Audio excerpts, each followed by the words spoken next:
Okay, beautiful. Hello, everybody, and welcome to the EPOMEC Masterclass in FACO from Basic to Advanced. Um, it's a beautiful opportunity for us all to meet together, even in the hard time of the COVID-19. We being challenged, all of us, I guess, over the last 2 months over the world, and um, our praise goes to all of us who had lost somebody during this bad incident and that bad pandemic that we're going through.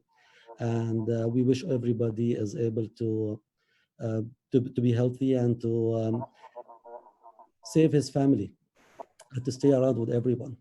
I think although the COVID comes with so many bad things, but definitely we have to agree that it was an excellent opportunity for all of us to gather together family-wise and friend-wise. The webinars, I believe, has been very active in the last 2 months, and that was a good opportunity for us all to connect together. Let me allow me to start by saying that this webinar will be going from basic to advanced. So we try to accommodate all level of FACO surgeons. So you might be seeing something very simple and basic for you, but then you will see as well a few things that are advanced from the panel we are having today with us. And without further ado, I would like to start by introducing our experts, speakers, and panelists today. So Dr. Ahmed Assaf from Egypt, he is assistant professor in Ain Shams University, ophthalmic consultant as well in Al Watani Hospital. Ahmed, in my point of view, is one of the most talented surgeons we have here in the Middle East, and he's very much keen toward education and sharing experience. So I think he really fit a good example for us. The second speaker, I think Ike Ahmed. Ike is as well assistant professor in University of Toronto, and he is the medical director for the Prism Eye Institute. I think Ike is known by at least half of the ophthalmologists in the world, and the other half got to know him in the last 2 weeks through his webinars.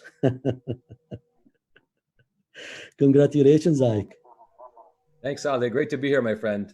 Your Prism webinars has been going really viral, and congratulations. I see your subscriptions now going 10,000 in the YouTube over the last few weeks. So this is reflecting the hard work that you guys have been doing there. Congratulations. Thank you, my friend. And we have here Richard Packard. Richard is a senior ophthalmic consultant from UK. Richard started his career in the early 70s, so that gives a lot of experience for us. He was one of the first surgeons to start FACO in UK, and as well the first to publish on foldable IOL in cataract surgery. Richard has been a board member for the ECRS and been very active in developing so many of the technologies that we are using today in our practice. So thank you, Richard, and welcome with us. Oh, thank you, Salah. Good to be here. Pleasure. And Dr. Uday Divgan. Uday is as well a clinical professor in UCLA, Joseph Stein Eye Institute. And Uday, I don't need to introduce him with so many things. I think the most important thing in Uday, how much passionate he is in education. If you guys have a chance to go to see what he developed called cataractcoach.com, this is more than 700 videos that he worked hard to structure and to classify and to edit and to narrate all of them. And it's a very, very helpful and educative tool for us. And really congratulations, Uday, and the great work that you are doing there. Thank you, Saleh. Pleasure to be here. Looking forward to it. Have you ever been to Dubai before? Yeah, many times. I've traveled all throughout the Middle East. Last year, I gave a lecture with a lot of good friends in Beirut. Beautiful, beautiful. Then we're looking forward to have you with us in the very soon future, inshallah. For sure. And myself, I'm Saleh Musabi. I'm consultant ophthalmologist at Samaya Eye Hospital in UAE, and I'll be the moderator for today's session. So I think it's fine for us to start now. And again, we'll go into something very basic to start with, which is ergonomics. Just to let you know, the reason number one for early retirement in the US for ophthalmologists is a cervical disc prolapse, as far as I know. And that tells you how important for us to pay attention to the way we sit on the slab and on the microscope. Uday has structured a beautiful video that he will discuss with us in the next 4 to 5 minutes to teach us on the best ergonomics. CataractCoach.com, surgeon ergonomics for ocular surgery. This is actually a surprisingly important topic. So let's look at the microscope oculars first. Now, I prefer a slight downward gaze or downward approach. That's the most comfortable for me. Some people like it parallel to the floor. The one I don't like at all is when you're looking up. I think that's straining your eyes, your neck, your head. It's not a good position. So decide what angle you like in the oculars. I suggest a slight downward tilt. Now let's look at the phaco foot pedals. We've got the 2 foot pedals here. I traditionally have the phaco pedal for the right foot, the microscope on the left foot. You want to have the pedals in front of you. You look down at the oculars as we showed you. That's a specific angle, adjusted for your comfort. Remember, if you have the oculars more flat or parallel to the ground, then the scope height's going to change very significantly, and that's that uncomfortable position of looking up. So I like a slight downward tilt, and that's the most comfortable. And now look, the body's nice and straight, and the hands are there, and that's a good position. Now, if the scope is a little bit farther away from you, now you'll have to lean forwards, and that's going to put strain and stress on your back. So get the patient's eye a little closer to you so that the scope can be closer to you. And then you can have your back straight up and down with a slight tilt here, maybe even a little less than that. That looks a little bit more appropriate. So back nice and straight, your back's perpendicular to the ground, your 90-degree bend here at the elbow joint, and that's a nice comfortable position.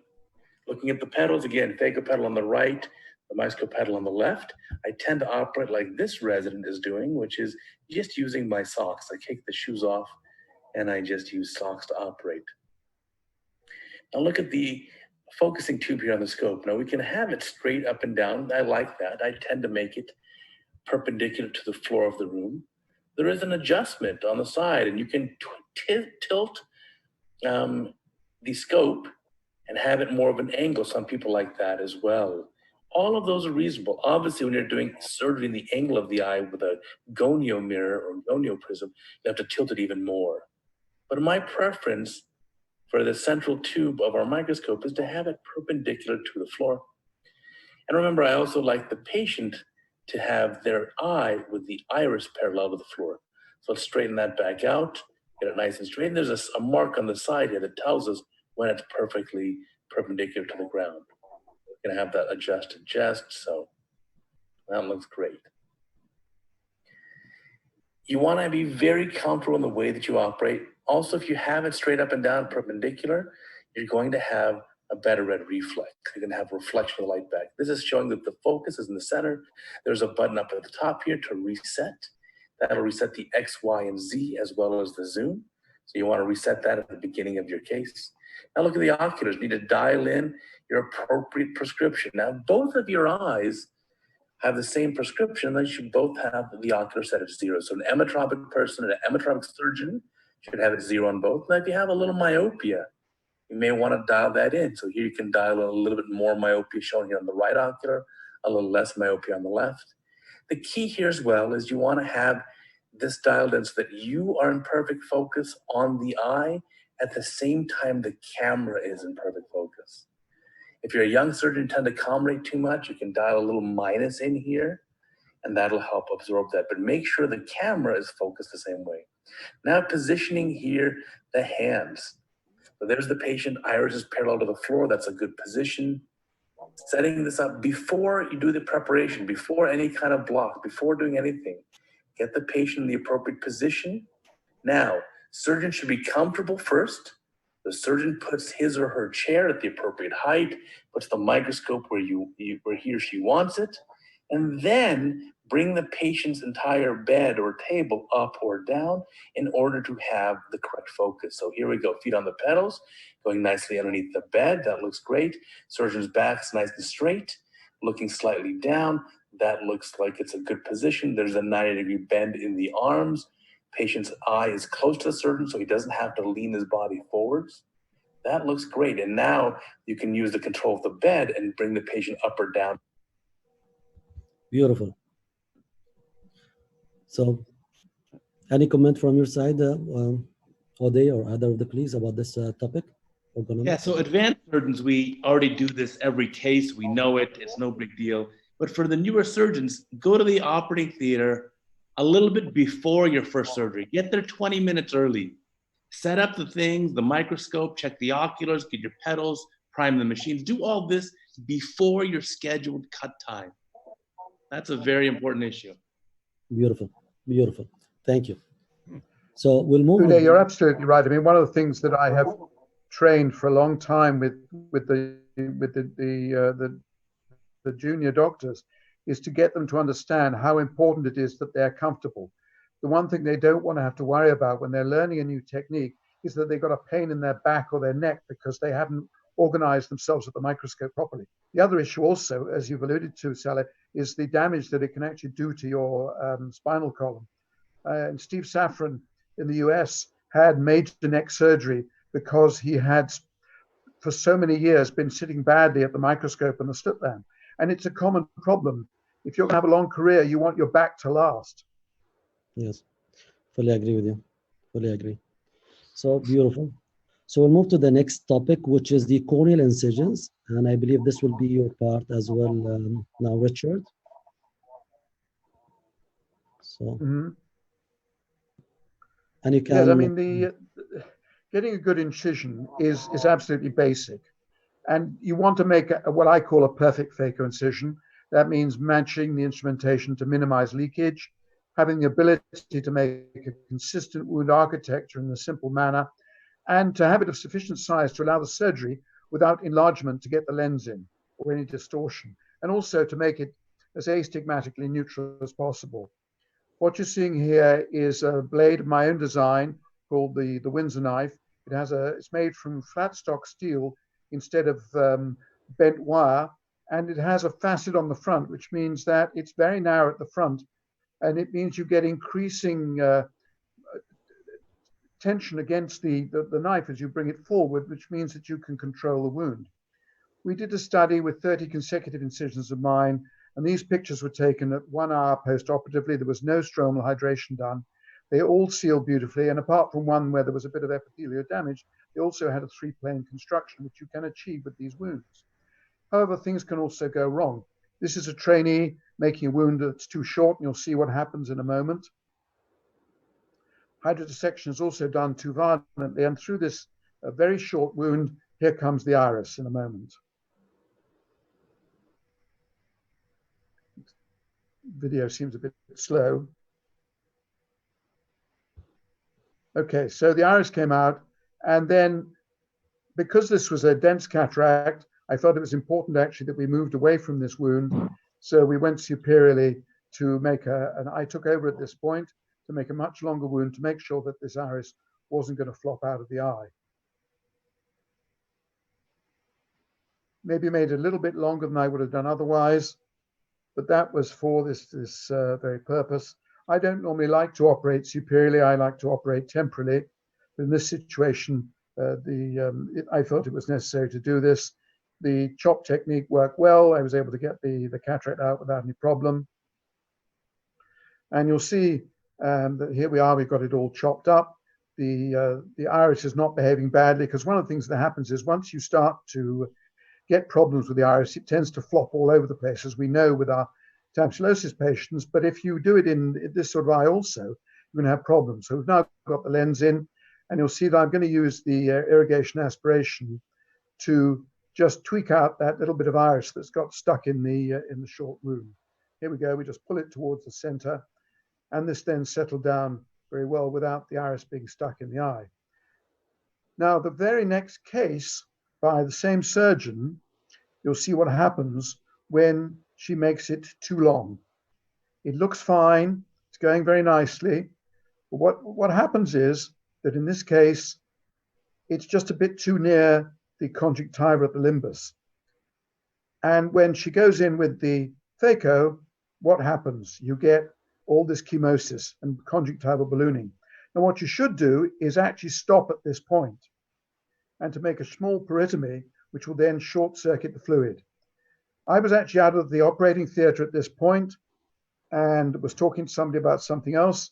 She carried on, and you'll see what happens is that you get something a bit like a swimming pool sitting over the top of the cornea, which means that the surgical view is impaired very considerably. So I came back into the theater. I said, well, this is what you've got to do. You've got to make a small peritomy. What's interesting about this is that it actually disappears very quickly. She tried to get the fluid to come out of the peritomy, but by and large, it tends to get trapped. It doesn't work very well. You can put a little bit of foam in there to take the fluid away, but you can see what happens to the visibility here if you just leave this. Compressing doesn't really work very well. You can try it with a strabismus hook, but again, it doesn't seem to work very well. The important thing is to try and stop it from happening. A wick can help, as I say, but by the time we got to the end, and when the lens went in, you'll see that this has virtually disappeared all on its own. There we are. The important thing is to recognize it early and to deal with it early. Beautiful. I'm going to show the next video, which is as well related. Anyway, the case went well in the end. Here. I'm going to show the next video, which is related to the incision. And then I'm going to come back to ask you guys a few questions regarding the incision and the conjunctival ballooning. But let me run this video by Uday as well. And he's going to talk about the Coach.com. Please never make it. Thank you, Saleh. So this is an example of a terrible incision, and I'm going to show you the intraoperative OCT as well. Now, one very important point that Richard brought up was that if you start off and have a terrible incision, it's okay to suture it, abandon it, and make a different incision elsewhere. That's perfectly acceptable and often leads to a better outcome. So this is a junior resident who's operating, fixating the eye via the paracentesis using the chopper, and here comes the keratome. Now, we'd like to start this at least to barely hit the limbal vessels. But the main issue here is the angle of the keratome is too flat. The tip of the keratome is pointing towards the corneal apex. So right now, this roof is as thin as a LASIK flap, 100 microns. Stroma is not even being punctured yet. So by the time the blade enters the inside of the eye, it's a very short tunnel length. Then you can see the keratome also came out of the eye in a crooked manner, didn't come out straight. We can go ahead and play that video. It's the same one. That's the same one. Yeah, you can. So if we can go to, in the middle of the video, there'll be an OCT image. You can scroll down, scroll to the middle of the video until you see the OCT image. So very important to understand the incision architecture. You want to have the incisions so that they're barely nicking limbal vessels, because that allows great sealing. You want the roof of the incision and the floor of the incision to be relatively equal. And you want to have appropriate architecture, as Richard showed, 3-plane or 2-plane, but having a very consistent and balanced architecture, appropriate tunnel length. These are all important issues here. Beautiful. Thank you, Uday. So let's summarize what we have seen and what are the tips from the experts. We have seen I'll start from the end where you ended, Uday, the anterior corneal incision. What will be the impact during the case if the incision is too much anterior? So if you have a very anterior incision, it'll first leak a lot during surgery. Second, it'll seal very poorly. Third, it'll induce a tremendous amount of astigmatism and irregular astigmatism, which is not easily treated with spectacles. And then the last thing is very important. That's your signature. Your capsular axis and your incision, I will see 10 years after the surgery when I examine your patient in my slit lamp. And so you need to take pride in that, because even after the corneal edema resolves, the remains of that ugly incision are going to be there forever. And you need to have a pride in what you do and have a beautiful incision. That's your signature. So if it happens, your recommendation is just ignore this incision and start another incision possibly on the other. Yes. Yes, in this case, it would have been better to stop even midway through the incision. Place a suture, close it, and start again elsewhere. Beautiful. And now, guys, I would like to ask the panel here how long, because I received this question from my residents, how long you keep the suture for the badly performed incision? Of course, we agreed that one incision is very bad, so you can abandon this one and make another one. So for how long you keep this suture? I myself just keep it for a few days. What about the panel? If it's a good incision that you've put a suture in because it leaked, a few days or a week is fine. But in a case like this where the incision's terrible, we want to give time for the stroma to heal, and that's going to be slow. So I would say in a case like this that I'm showing you on your screen now, I'd say a couple of months. At least, I agree with you, Uday. Go ahead. Yeah, I mean, I think 10 to 12 weeks, maybe, depending on how bad the incision was. But, you know, when you put a stitch in that, it doesn't actually necessarily have to come out unless it's inducing significant astigmatism anyway. It depends how big the incision is as to how much you worry about it. If it starts out as a 2.2 millimeter incision, then you could probably take it out quite quickly because the pump in the cornea will seal this fairly well. If it's a 2.75 or 3 millimeter incision, then obviously you need to leave it longer because it's going to take that much longer to heal. Absolutely. Okay, I still have another question.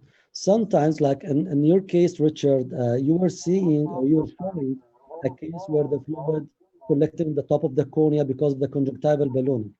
So I want to see the tips. If we are addressing conjunctival ballooning, like I've seen two tips now, which is cutting the conj and squeezing the conj to get the fluid out. And the other one was putting a wick, correct, to get the fluid out. Now, sometimes you will get this kind of fluid in cases like short or like small orbit, very sunken eyes. Any tips, any things you want to share, guys, from your experience in such cases?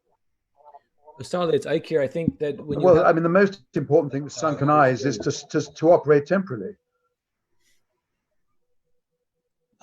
Sorry, Richard. I was just going to say that I think one of the things that I really try to encourage our fellows and residents is to really make that incision at the limbus. I mean, we talk about clear corneal incisions, but I do like to have it a little bit more within the limbal area. And of course, when you do that, you sometimes get a bit of conjunctiva there. And if you see that, to avoid the chemosis, as you showed, just make a little cut on the conjunctiva just adjacent to the incision.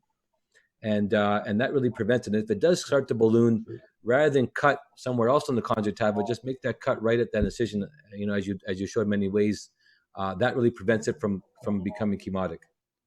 Beautiful, beautiful. Also, if patients have a very sunken eye, a very deep set eye, and a loss of orbital fat, even though I like to do topical anesthesia, in those patients, you can inject a few cc's of a retrobulbar, and that'll bring the globe more anterior.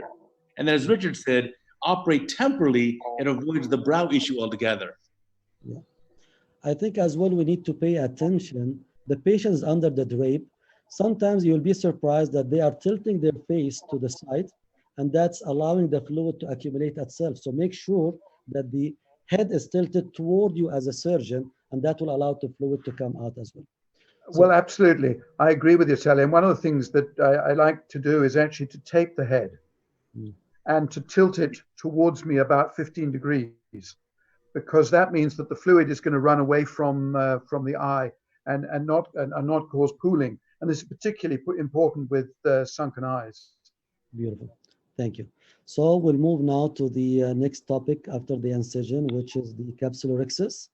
And I believe Richard will be giving us an introduction about the capsular axis here. It's all yours, Richard. Okay, this is what I train residents to do. It's not the only means of doing a capsulotomy, of course, but it's very, very, very predictable. And when we start off, I draw the clock on the whiteboard and I say, what I want you to do is to imagine the clock in your head and you're always at 12 o'clock. If you use the cystoterm to create the flap towards the wound, it means that the flap is really, really easy to pick up. And the little cut that you make on the cortex is half the size of the flap that you get. So then you pull towards 9, 8, 7, 6, 5, 4, 3. So you've got the clock in your head the whole time, and you've done a third of the capsulotomy. And then it's 6, 5, 4, 3, 2, 1. And there's another third done. And now we go to 2, 1, 12, 11, 10. And then when you're below the wound, and this is normally the most difficult part, because you're pulling away from you, you can finish the capsulotomy really easily. And I don't mind once they've learned how to do this, whether they want to change their technique at all. But it means that they get a very consistent capsulotomy. Now, of course, there's always some that will pull in the wrong direction. And what happens here is that this lady picks up a double flap of the capsule. And once you do that, it always starts to run out. The important thing is to realize what's happening. And you can see it's starting to run out here now. So I say to her, stop. What you need to do, first of all, now is to put some viscoelastic in the eye to repressurize it so that that tear out is not going to go any further. Then we're going to use Brown-Little's technique to unfold the flap, bring it back in the direction that it was tearing. And once you've unfolded the flap, what you're supposed to do, which he was reluctant to do, is to go to the point at which the tear was actually taking place, right out in the periphery. And then you're going to do something which is completely counterintuitive, and that's pull back in the opposite direction. Eventually, after a bit of fannying about, the young lady grabs what I wanted to grab, which is the edge of the capsule right there, and she pulls backwards. And you'll see what happens next. Once you do that, it immediately comes back towards the center. It won't be round, but at least it'll be continuous, and then you can finish off as you would normally do. Now here we've got another problem. This is capsular fibrosis. And in these hypermature eyes, sometimes you don't realize it's there. So I'm doing the capsulotomy and it seems to be going fine, and then it stops. And then what I should have done here, which is what I didn't do, was actually to take a pair of scissors and cut it, which I ultimately did. I thought I could use the Brown-Little technique. It's not the right thing to do here, because you'll see what happens. And I pull and it seems to be all right, but then when I pull again, it just runs out because it runs along that little line of fibrosis, and that just makes life difficult. It's going to be a tough case anyway, because it's a dense cataract. So at that point, you go and raid the vitreoretinal surgeon's scissors, and they're nice and sharp, and you can cut this capsule away. And the good thing here is that the important bit of the capsulotomy, which is down at 6 o'clock, is continuous. So now we make another little cut and try and make a better incision. It's not pretty, but it's functional. And then you can carry on with the rest of the case. The issue here, of course, is whether or not on the left-hand side, this has run out through the equator. Thankfully, in a lot of these cases, it doesn't happen, but you just need to be aware of that. Thank you, Richard. Hey, Richard, I got a question that I get asked a lot about these cases when you have an incomplete capsular axis. Is it advisable to make additional radial cuts, let's say 180 degrees away, to relax the tension on the capsule? I have an opinion on it, but I'm just curious what you think, because I get asked that question a lot when you have an incomplete capsule. I have to say, I don't normally do this. I could show you one video which I didn't bring here, which is a wonderful one. One of my trainees doing a side port incision, which was unnoticed, went into the capsule. She then, when she put the viscoelastic in the eye, proceeded to put it through the opening that she'd made into the anterior capsule, and then split the capsule wide open. I have to say, in that situation, I did turn it into a can opener. But generally, if you've got a decent amount of continuous capsulotomy in where you're going to be doing your chopping, I don't think it's strictly necessary, no. What do you do? I think the theory is that if there's a risk, of course, that this could run around the posterior capsule. And I guess the idea is it may spread the forces should that happen. But I think that for me, I don't do routinely either. But what's important for me is that from this point on, I don't let that chamber shallow, because if that chamber shallows, you potentially see that tension run peripherally, and it could wrap around, which unfortunately we have seen. So keep that chamber formed. When you pull out with the phaco handpiece, put viscoelastic or BSS in the eye from the side port to keep that chamber from collapsing. Beautiful. No, I totally agree with you. Beautiful. So We will move. There are 3 videos regarding signs involved with the capsular axis. But if you don't mind, because I'm not coming back to the little technique, I'm going to ask you, Richard, just to give the exact steps during the little technique, just in steps. So number 1, you fill. Absolutely. Yeah. I'm going to put it So there. once you realize, once you realize that the capsulotomy is running out, the first thing you do is stop and inject viscoelastic. Because if you inject viscoelastic, this will stop anything from happening. Beautiful. Because it repressurizes the bag, the capsular bag, and the anterior chamber. Then what you need to do is to unfold the flap back the way it's come, and then go as far out to the where the tear is, as far as you can go, and then pull back the way you've come. And what this does is to make a small scalloped edge that comes back towards the center. Once it does that, you can then continue with your capsulotomy. As I say, it's not going to be round, but it will be continuous. And if you want to practice this, you can do it on a piece of cellophane and get the idea of the technique. You can tear it out and then bring it back. And I mean, Brian taught this to many juniors to show, and he made a lovely video of this, which won a prize at the ASCRS video competition, as to how you can get back your rexus when it starts to go where you don't want it to. Beautiful. So I'm just repeating, we are filling the anterior chamber with viscoelastic, unfold the flap, so we put it back, and then the direction, I'm not sure if you guys see my mouse, the direction of pulling is where you started, where you were coming from, so you go backwards, the opposite way to be That's able right. to, yes, beautiful. Thank you. So now, Ahmed, we will show your 3 videos, which is involving number 1, the antemiscent cataract and how to measure the capsular axis. And this is a question we received as well, how to get always 5 millimeter squared circular capsular axis, and a sign of a weak zonules for those who are operating and they are not sure they are facing a weak zonules. So let's start by the first one, and then we will run the discussion after finishing. Go ahead. This is a case of the routine cataract case, nuclear 3 cataract. There was no sign of general dehiscence in case on preoperative examination. This is the main incision, a single plane incision, and this viscoelastic injection inside the anterior chamber, soft shell technique. And I'm just keeping the cohesive OVD cannula in the side port in the left hand. And you can see here, can you stop the video here? Yeah. You can see here, it's trying to puncture. This is my usual technique in these cases, puncture the anterior capsule in the very middle by the obturator forceps.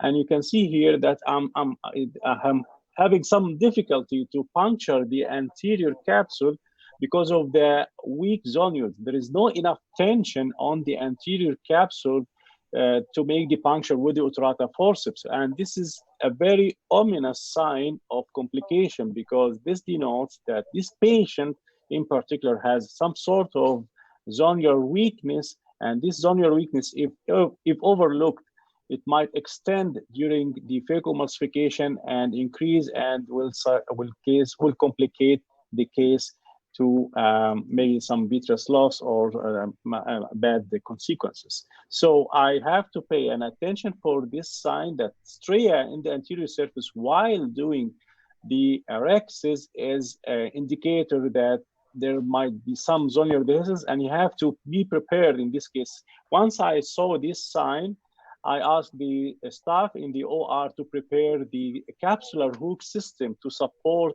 the capsule while doing phacoemulsification. And of course, you can use the iris hooks instead if you don't have the capsular hooks available. Anyhow, you have to suspend the capsule during phacoemulsification in these cases of mild zonular dehiscence. So this is one important sign of weak zonule during rexus formation. The other video here, this is a milky white cataract.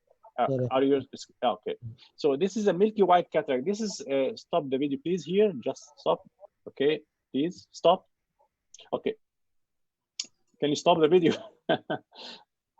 Okay, this is a milky white cataract in a young male. Sorry, I don't know. Okay. No problem. It's hard. Okay. Saidi had. Okay, no problem. I just want to emphasize that we have a very shallow anterior chamber here. In this case, it was 2.4, including the cornea thickness. And I'm trying to inject OVDs, trying to, you can see the egress of OVDs through the side port. This is, by the way, a partial thickness side port. And you ask me, why did it so small? Just enough to introduce the OVD cannula inside the anterior chamber.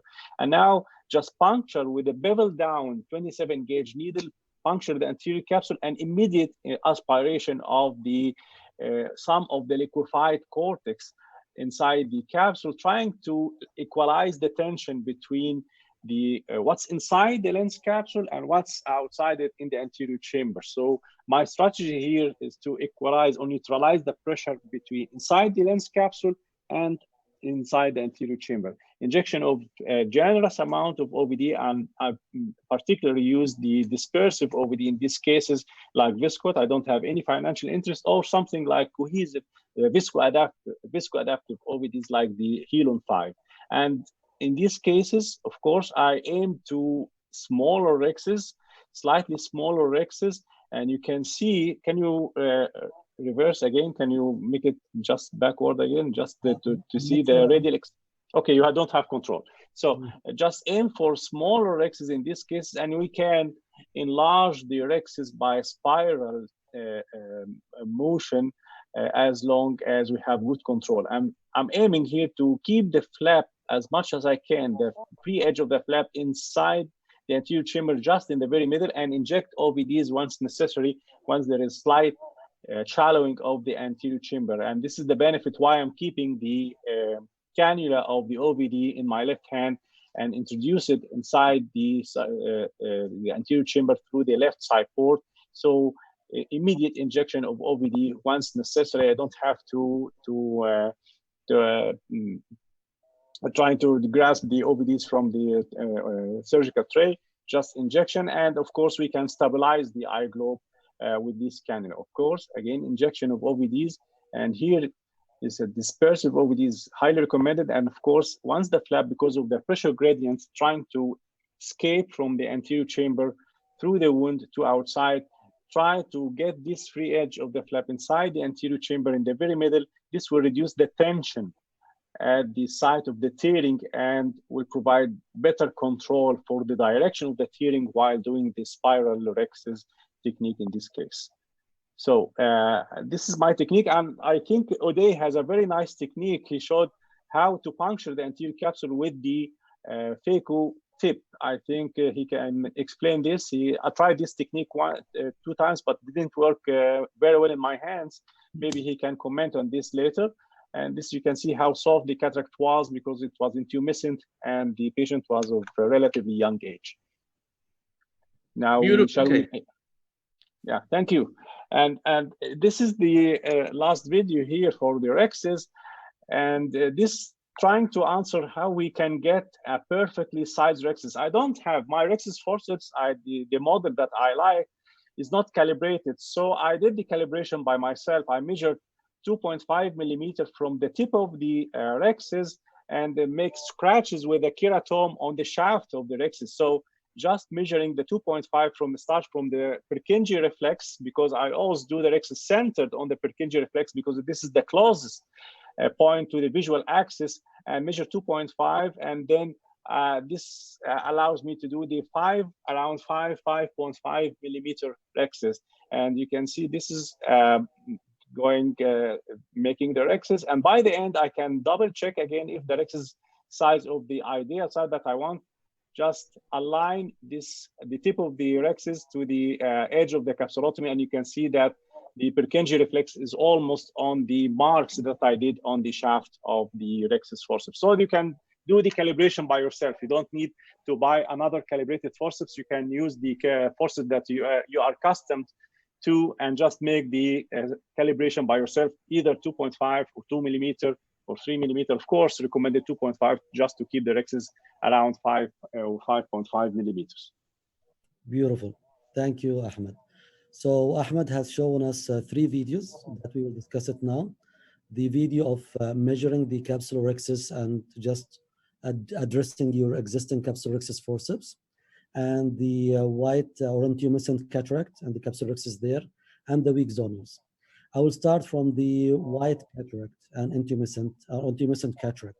Any comments from you guys regarding the technique of Ahmed or suggestions? Maybe I think Oday had, yes, Oday had a comment. Yeah. So brilliant technique. I like the most the idea of using the viscoelastic in one hand to fixate the eye, immediately inject viscoelastic if you need to, while the other hand does the capsular axis. It also hammers home a very important point that young doctors always ask. They say, can I use two hands to do the capsular axis? You can, but then you won't be able to do such a technique that was shown here. So I think it's important to be able to do the rexis with one hand so you can inject with the other. There are many, many ways of doing these intumescent white cataracts. One of them is buzzing in with the phaco tip, as we've talked about. It's not usually my preferred technique either. But there are many techniques. Okay, I would like to ask you, Oday, about the settings of the ultrasound while doing the initial puncture of the anterior capsule. The settings of the easiest is to do a burst mode with a very long spacing between bursts. The fluid doesn't matter. So medium infusion, the vacuum level can be low. The key is to just deliver a quick burst of phaco energy, so a high power, but a very brief period of time. And then a single hole in the middle. It's a technique I made a video for, but I don't routinely use it. And it's been published before many, many years ago by other surgeons.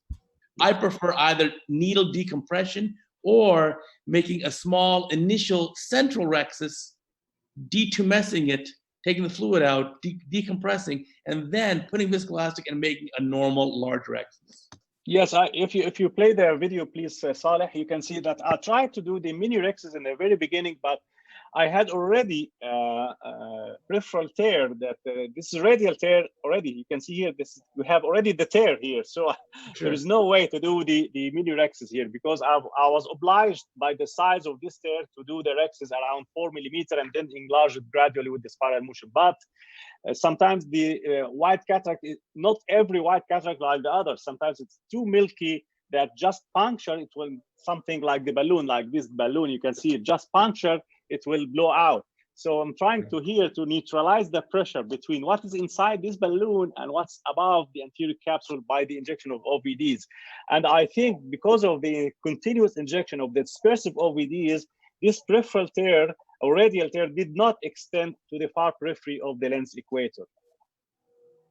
Just a couple of comments, if I can just say. Go ahead. I think a couple of things I want to mention. I think the needle decompression works very well. And I think it's nice to have a 25 gauge needle and turn it upside down, bevel down is what I typically do. Helon 5, and I hate to mention trade names, but Helon 5 is like molasses. I mean, that stuff just pressurizes that eye, flattens that capsule, and it really, I think, reduces the risk of run out. When we are decompressing the lens, though, sometimes there's some fluid sequestered like behind the nucleus. And so not just aspirating the liquefied cortex anteriorly, but blotting down the lens, I sometimes see fluid come around and you can aspirate it. And make sure that needle, by the way, that 25 gauge needle is on a 3 cc syringe, typically for me, filled with BSS. I find sometimes surgeons go in there with air and air stretches with the surface tension and doesn't necessarily get the vapor lock. So make sure that the syringe with the needle is with BSS half filled, and that helps.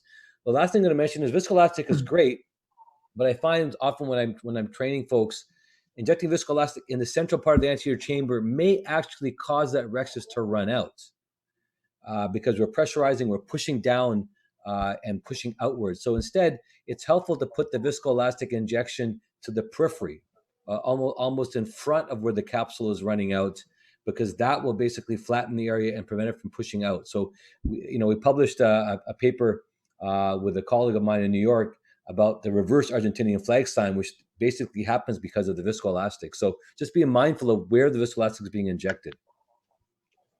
I agree with you, Ahmed, that pressurizing the anterior chamber and then aspiration of the liquefied cortex and just pressing on the nucleus downwards to trying to release some of the entrapped fluid behind the nucleus works well. But in this case in particular, because the lens was very soft, I couldn't, there was no nucleus just to press it down, as you can see in this case. Sure, yeah, great. No, great approach here. Richard, last comment was coming from you. Go ahead, please. So I'm just going to make one point to Ahmed. I saw that you were putting the trypan blue underneath the viscoelastic. If you're using a dispersive viscoelastic, it's much easier and more effective to stain just by injecting the trypan blue straight into the anterior chamber.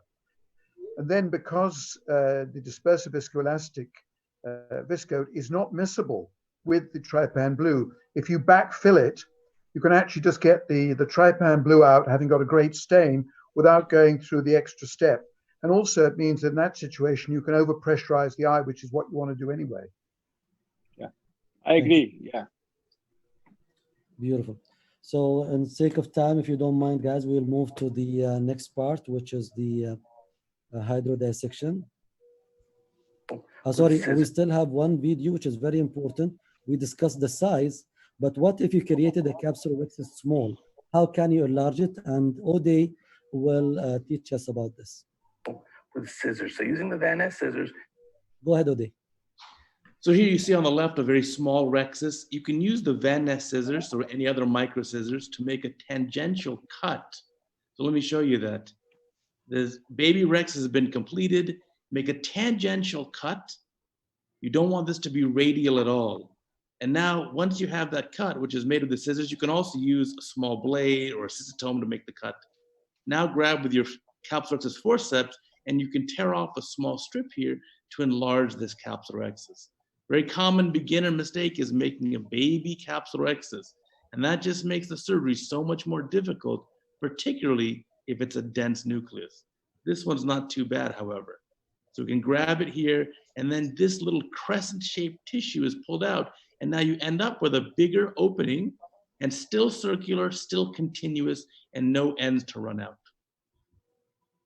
Thank you. Very good, Ade. Can I just make one point here, which is when you're enlarging and tearing, you tear it in a different way from when you're doing your primary capsulotomy. The important thing is that you tear it in the direction you want it to go, which you would not normally do with your primary capsulotomy. Great point. Thank you. So we'll move now to the next section, which is the Hydra Dissection. And I believe Richard as well is starting here with a basic introduction. Go ahead, Richard. Okay, so this is a step that most people do not understand and do not do well, certainly in my experience of trainees. A little bit of fluid just injected to lift the edge of the anterior capsulotomy, and then a nice smooth fluid flow across behind the eye. This is the primary wave. You now need to get the secondary wave, and that means pushing back and across. Now, the other thing you'll also notice here is that I inject at 3 o'clock and 9 o'clock. If you inject at 6 o'clock, you're going over the top of the nucleus, and it means that the bit underneath the wound is very difficult to get loose. Here we can see what happens when you inject too fast. Too much fluid going in, gets underneath the iris and pushes it out. Now, the one thing you need to do here is not inject viscoelastic. You actually want to decompress the eye. Once you decompress the eye, the iris will just flop back in again and shouldn't cause a major problem. But you see how much extra fluid there is here, and they've not been blotting. Now, this is a very, very subtle sign that you need to watch carefully. This is a small capsulotomy with a small pupil, and too much fluid is being injected. And we'll see it a second time at the end, the so-called pupil snap sign. So this is Brian Little's video. There we can see it once. We'll see it again in a moment. And then when you do get that, you get this unfortunate early red reflex. Oh, wow. The message here is, if you make a small capsulotomy, blot the nucleus each time you inject a bit of fluid. Okay. I'm just going to show this. Otherwise, you'll be very unhappy. Okay. And Hydra Dissection. Sorry. Ode will have a video here to show how to manage the iris prolapse during Hydra Dissection. And I'll start it. And Hydra Dissection. So the same thing that happens here, you can see the iris prolapsing out of the incision, and the key is to release the pressure gradient. Audio is still Watch again, it's slow not them motion. coming. I'll come back again. Let me. That's okay. Let it. You can let the audio go. The video already has the audio. Dissection. Viscoelastic comes out of the eye. There's the iris. Just lift the nucleus up out of the bag, releasing the pressure gradient. Pow. Watch again, slow motion. Here's the Hydra Dissection. Look, we lose viscoelastic, a lot of it. AC shallows, look at the iris coming out of the eye right there, prolapse. I see it immediately. Let's lift the nucleus, dig in with the cannula, lift the nucleus up out of the capsular bag. Watch, the pressure gradient will be released right there. Pressure now released. Iris goes back in the eye by itself. We never even touch the iris. You don't need to. We don't need to, huh? Nope, just like magic. Yes, exactly. I agree with you.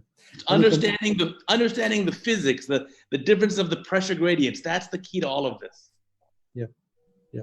Any comment from you guys before we move to the phaco part? Okay. I do just have few questions from the audience, so let me run few of them quickly, and we'll give it like 3-4 minutes, and then we'll go to the phaco part. I think we are okay, relatively on time. Do you have any tips for hydro and small eyes? Less is more. So inject little by little, small aliquots at a time. As Richard said, tap the center of the nucleus, make sure there's no trapped fluid behind. Beautiful. I'm gonna give you a little tip here for any eye, but especially in these small eyes, is when the cannula is going through the incision and we're trying to reach under the capsule to do a Hydra dissection, use the cannula, kind of as a goalie to basically block the incision.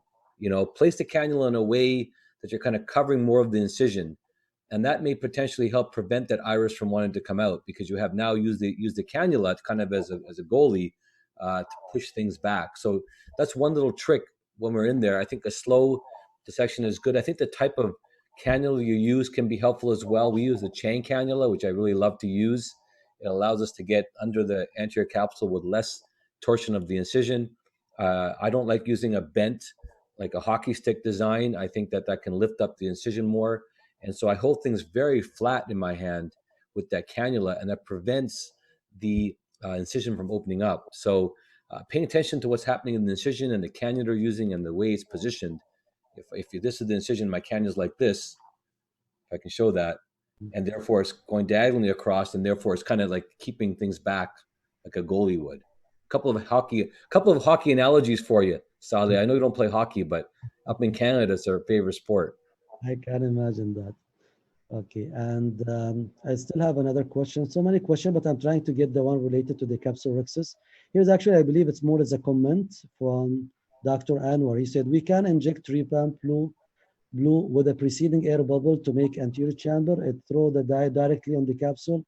The one can wash away, inject visco and do it. So basically, let's say we have 3 scenarios. Either you inject air and you inject after that the vision blue underneath, or you just go while the aqueous is there and BSS and you inject directly or under a viscoelastic.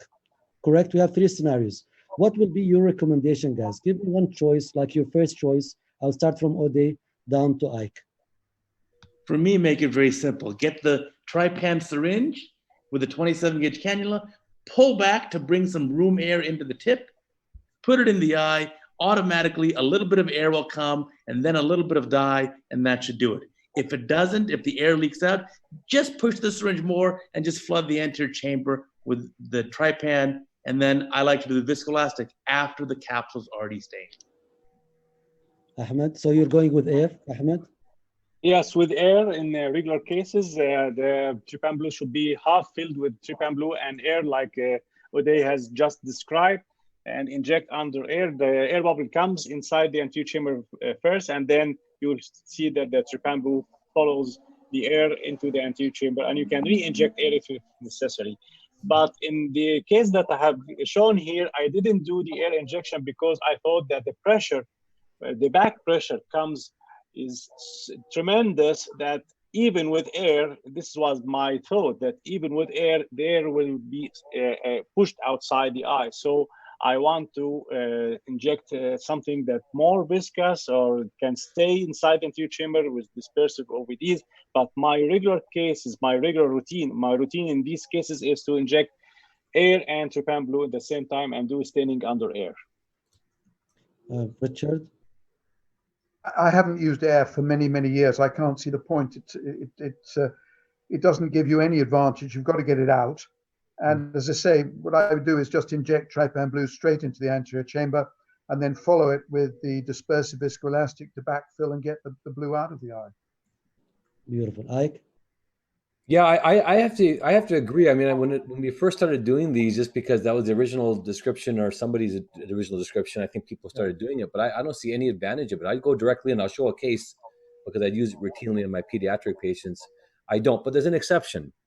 And that's if you have a zonular dialysis and you have exposed, the anterior hyaloid face, and if you inject even with air, the trypan blue in the anterior chamber, you can often see that trypan blue end up going around the lens into the vitreous, and it will stay in that vitreous and it'll make that red reflex dark. I have a good video on that one. It's not a pretty sight when it happens, isn't it? So don't do that if you have a zonular problem. If you have a zonular problem, it's okay to inject viscoelastic first, sequester the area with this dispersive, put cohesive in the anterior chamber, and then take the trypan blue, but don't inject it, en masse. Just paint it onto the anterior capsule like you're painting. And you're just painting nicely on the anterior capsule and just put a little bit on, and that should be sufficient. The other time I do under viscoelastic is a small pupil. If you have a small pupil and it's bound down like this and you put it in directly, with or without air, it'll only stain the central area where the synechia isn't present. And then you have to open the synechia, of course, under viscoelastic, because it's hard to do it with just aqueous. And then you have to do it again. So I just basically do my viscoelastic in the AC, do synechia. I'll stop you on this one, Ike. If you already have the viscoelastic there, because usually you put vision blue and then you wash it, whether with dispersive or whether with a BSS. Now you already have the eye full with viscoelastic, and I guess dispersive as well as part. Would you inject BSS under the viscoelastic before you stain, or would you go directly on the capsule? It's a nice technique if you do the BSS under the viscoelastic, if you can find that plane. I tried it. I don't do that. I just go underneath it. But I would say this, it works better if you don't put a dispersive over the anterior capsule. I do a soft shell. So my dispersive is under the cornea. Then I have a cohesive, big mass. And then I have the capsule. So I put it under the cohesive because in dispersive, it tends to add mix in the more, and it's more difficult. Invariably, you have to then remove some vision, trypan blue. And so in that case, I just inject some BSS and aspirate it. And you do end up, of course, removing some viscoelastic in that process. So you have to inject some more viscoelastic in that case. And I think that's kind of a straightforward way to do that as well. Beautiful. Thank you, guys. For sake of time, we need to move to the phaco part. And we'll start with the soft cataract. And again, introduction from Richard. Okay, this is a technique I've been using for many years for softer cataracts that won't chop and won't crack. And it's just using a blunt instrument, the McCool iris repositor, just simply to slice through the nucleus.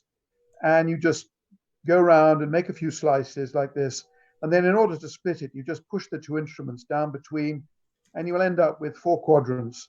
It works extremely well. It's very safe. And I would recommend it because a lot of people actually have real trouble with these intermediate soft cataracts that they can't just plain aspirate. And it just means that it breaks the thing up and you can get it out very easily, very safely. Beautiful. So actually here we are discussing the soft cataract. And I want to get tips from you guys on behalf of all the audience. Sometimes the soft is really, sometimes tends to be more challenging than the intermediate cataracts. What are your tips? I'm doing as a routine hydrodelineation in these cases. I don't do hydrodelineation on every case of cataract, but in particular soft cataract, hydrodelineation or to get multiple rings, multiple golden rings, it evens things out by debulking of the very center part of the nucleus and then goes beyond the center of the nucleus to the far periphery, to the epinucleus, and then to the cortex. Sometimes I employ the carousel technique. I'm trying to just start from the mid-periphery and activate vacuum and aspiration and a little bit ultrasound if necessary, and then you will see that the nucleus is carouseling and has been aspirated through the phaco tip, but just keep the phaco tip in the periphery of the cataract. I agree, Ahmed. I think those are great pearls. I think the hard delamination, multiple hard delineation rings, I think is fantastic. I think I like to have my settings on linear control, because if too much vacuum is put on, we cavitate, we lose the purchase of that soft lens. So I like linear control. There should be no need for ultrasound. It's just occlusion and then slowly increasing the flow and the flow rate and the maximum vacuum as needed. So I think those are the tips to do it. I still slice the lens. I think Richard showed it nicely. But again, you don't need to have much ultrasound and no ultrasound. In fact, maybe a little bit of vacuum, but be very mindful of too much vacuum in these cases. So Ode, you will do later the hard cataract parameters, but Ike and the rest of the group, I want to discuss with you now the parameters. If you are putting parameters for soft cataract, what will be your parameter? Because this is a question I received already from beginning of the webinar. So again, just for me, I mean, I have the same parameters I have for everything because it's all under linear. So for me, for example, I use my chop mode, which is basically, my vacuum is up to 0 to 650, but I'm linear. So I could be at 200 max vac. I could be at 500 max vac, depending on what I need. My flow rate is going to get 0 to 50. And so my flow rate, again, could be as low as 20, 30, depending on what I need. I think the linear control is what's important. I'm not a fan of panel settings for this, because you need to be able to adjust on the fly. And this is, again, in position 2. Position 3, again, I don't think we need to use ultrasound in these cases. My IOP on the machine, again, is about 60 millimeters of mercury or so. Beautiful. So let's recap the soft cataract. What I can say as well from my side is soft cataract can be very challenging, specifically if the capsular axis is small. So you have to be very meticulous in the size. Hydro dissection and hydro delineation, in my point of view, as well, is a must. Hydro delineation will help as well later on to manage to do a stereopolar cataracts in a better way when you are dealing or you're training yourself on that. And the lens rotation, because you don't want to go with a soft cataract as well, and the lens is not rotated. I know it's all basic, but sometimes if you undervalue one of these steps, you will pay the price during the case. So that will be enough for the soft cataract, and we'll go now for the dense. The dense, Ike will show a case of aniridia with a dense cataract, and we will show first the slide which showing the parameters. I believe this is a question as well we received from some of the audience. And if you don't mind, Ode, I want you to discuss the parameters that Ike is putting in his case. So here is the parameters, and Ike, you can start from here, please. Sure. So I was going to look forward to Uday giving me some critique, but this is just kind of just showing again the difference between chop settings and then quadrant removal. They're two fundamental different parts of the phaco disassembly, nuclear disassembly. There's also, I didn't put in here, but there's the sculpt settings, which I'll talk about, which I use for my dense cataracts. But I want you to note a couple of things. First of all, when we're trying to chop, we want to have holdability, we want to occlude, we want to lollipop, hence the picture. That's different when we're trying to remove a segment of nucleus. When we're not trying to actually lollipop or hold, we need to hold a bit, of course, to prevent chatter, but we want followability. We want a carousel, sort of what Ahmed was talking about. And therefore, the settings are different. Just very briefly here, I'm fortunate to have torsional settings, so I don't use torsional for chopping. I want to drive that needle into that lens by just longitudinal phaco. On the other hand, when I'm doing my segment removal, I want to have that oscillation movement, and I want to be able to use torsional to help with that followability. I don't need to have that driving force into the nucleus. I don't want to do it, actually. That can create a small donut, so to speak. Also, you'll see my vacuum is higher on my chop settings, a little lower on my segment removal settings. One by one? Can we take them one by one so the audience are also able to follow with us? The problem that, again, the mouse is not moving. Let me go back one slide and I'll come again. Okay.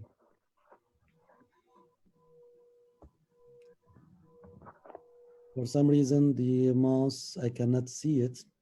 But it's a keynote setting. You have to go to preferences and then say use mouse. It was there before, but suddenly it decides, like now I don't see it. Anyways. It must be, you better get it checked. It might have coronavirus. Sorry. So I can just go through it briefly. Just again, note again, a couple of things. Note again the linear control of the settings. Note the vacuum and the flow. I won't go into too much detail here, but I just kind of explain a little bit. But we do have to adjust the vacuum and flow depending on whether we want to get more holdability or more followability. And with these machines, you can basically have the flows go up or down, vacuum go up or down, depending on what position we are. So you see a lot of things happening here. You can pulse. You can see I'm pulsing my energy on the left side. I think when the video plays, Salih, I think I can go through some of these settings. It's a longer video. So I would recommend we just kind of go to the video. But I want to just point out to the audience just the difference between the different parameters here. So why don't play the video, Salih? Or you want Oded to critique? We'll show the video, but if you don't mind, I will still need to come back. And for you, it sounds very basic and straightforward, and most of the experts, but for the younger colleagues, it's not. So I want to really to show each parameter, and Oded will discuss with you why you choose IOP 70, why you choose vacuum from 0 to 650, just for the rationale, if the time will allow us, okay? I'm going to run the video. Well, so this is an aniridia case, and you can see one of the problems with aniridia is visibility. And these corneas can be a little hazy. Limbo stem cell deficiency renders these corneas somewhat opaque. The use of a side illumination can be useful in these cases. I'm not showing this video so much for that purpose alone, but just because it's an aniridia case. These capsules are very thin. Normally we have a capsule that we can have expect a thickness of 15 to 20 microns. In these cases, however, they can be as thin as 5 microns, very much like the posterior capsule. And so be very mindful of that. This is my Hydra Dissection. You can see with the Chang cannula. These are dense lenses. I don't typically do hydro delineation for dense lenses. Look at my settings over here. You can see, again, it's a bit of it's pretty complicated. I have my longitudinal phaco with torsional, and they're pulsed 50-50. So basically, I have my longitudinal, then I have torsional going on, and I have them pulsed as well. So duty cycle and pulse rate, I mean, a lot of things to talk about here. My flow rate is not very high. My vacuum isn't very high. I don't need to have it very high. I'm not looking at occluding and holding pieces. This is a balanced tip. You can see essentially how we're using it. The bevel helps, again, to ensure that we get some depth to the groove here. And be sure to try to make sure that not only are we deep, but we're also wide. I don't like to chop these lenses from the beginning because I think they can have a risk for having a posterior leathery band that may be present and hard to crack. So I like to actually groove these down. I'm making a deep trench. Notice that for me, at least, I like to leave the nasal side intact to form a wall with which I will basically drive my phaco tip, as you see here, using now my high vacuum settings under chop to basically start the chopping process. And then we have to use lateral separation, which propagates the crack. However, if we pull too much and try to distract the heminucleus too much, we can cause capsular tension and zonular tension. So it does help to rotate and, again, crack the lens on the 180 degrees side to do this. And it helps, again, to embed and hold the nucleus while we're doing this. We're going to now go to our chop, continue our chop settings here. Again, driving that nucleus, that needle into the nucleus and showing enough needle there to make sure that we can drive it in and hold that. We want to be able to hold this because this is a vertical chop that I'm showing here. And again, you'll see I chop the quadrant here, so it's in half. And it's the holdability that is key. We're lollipopping it. And it's important that we want to drive the needle into the nucleus with position 3 with phaco. But then once we hear the occlusion, back off on the foot pedal, back to position 2, and use enough vacuum to hold it. Now notice here, look at my settings. I've gone to torsional. This is segment removal. No more longitudinal, only torsional here. And I have a higher flow rate that continues in position 3, but my occlude and lollipop that lens. So these are fine tuning of the settings to do this. It helps as well with dense lenses to re-inject viscoelastic. The cornea is obviously more impacted by the energy and the time in the eye and the turbulence. Dispersive is nice. And this was a horizontal chop you saw there. So going between vertical and horizontal chop, and this is a Nickerman chopper, which I use here, is handy. You also see that the chopper is being used to push the nucleus off of the phaco tip to facilitate the carouseling, facilitate the followability, which is important to, you see, reduce chatter. And what you can see here is the foot pedal. My foot pedal is really going up and down the vacuum and the phaco power just to give me enough to not have chatter, but enough to keep the nucleus on the tip and to evacuate it. At the end of the case, we're always worried about the remaining nucleus and the risk of post-occlusion surge. That's why my IOP, you can see, is a little bit on the higher side here than perhaps others. and I put more viscoelastic in behind, and I switched to a more blunt second instrument to protect me from the potential occlusion surge that may occur, post-occlusion surge that may occur with the last remaining pieces. So those are just some pearls with the dense nucleus here. Again, understanding the settings, but also understanding the technique that I typically use in many different approaches here. But I like to, first of all, I don't chop right away. I'm a chop surgeon, but I don't chop right away. I groove. I like to groove deeper here. And I'm just showing again, this is aniridia, so we're putting in iris prosthesis in this case. I go between longitudinal phaco and torsional phaco, depending whether I'm going to chop or segment removal, whether I want holdability or followability.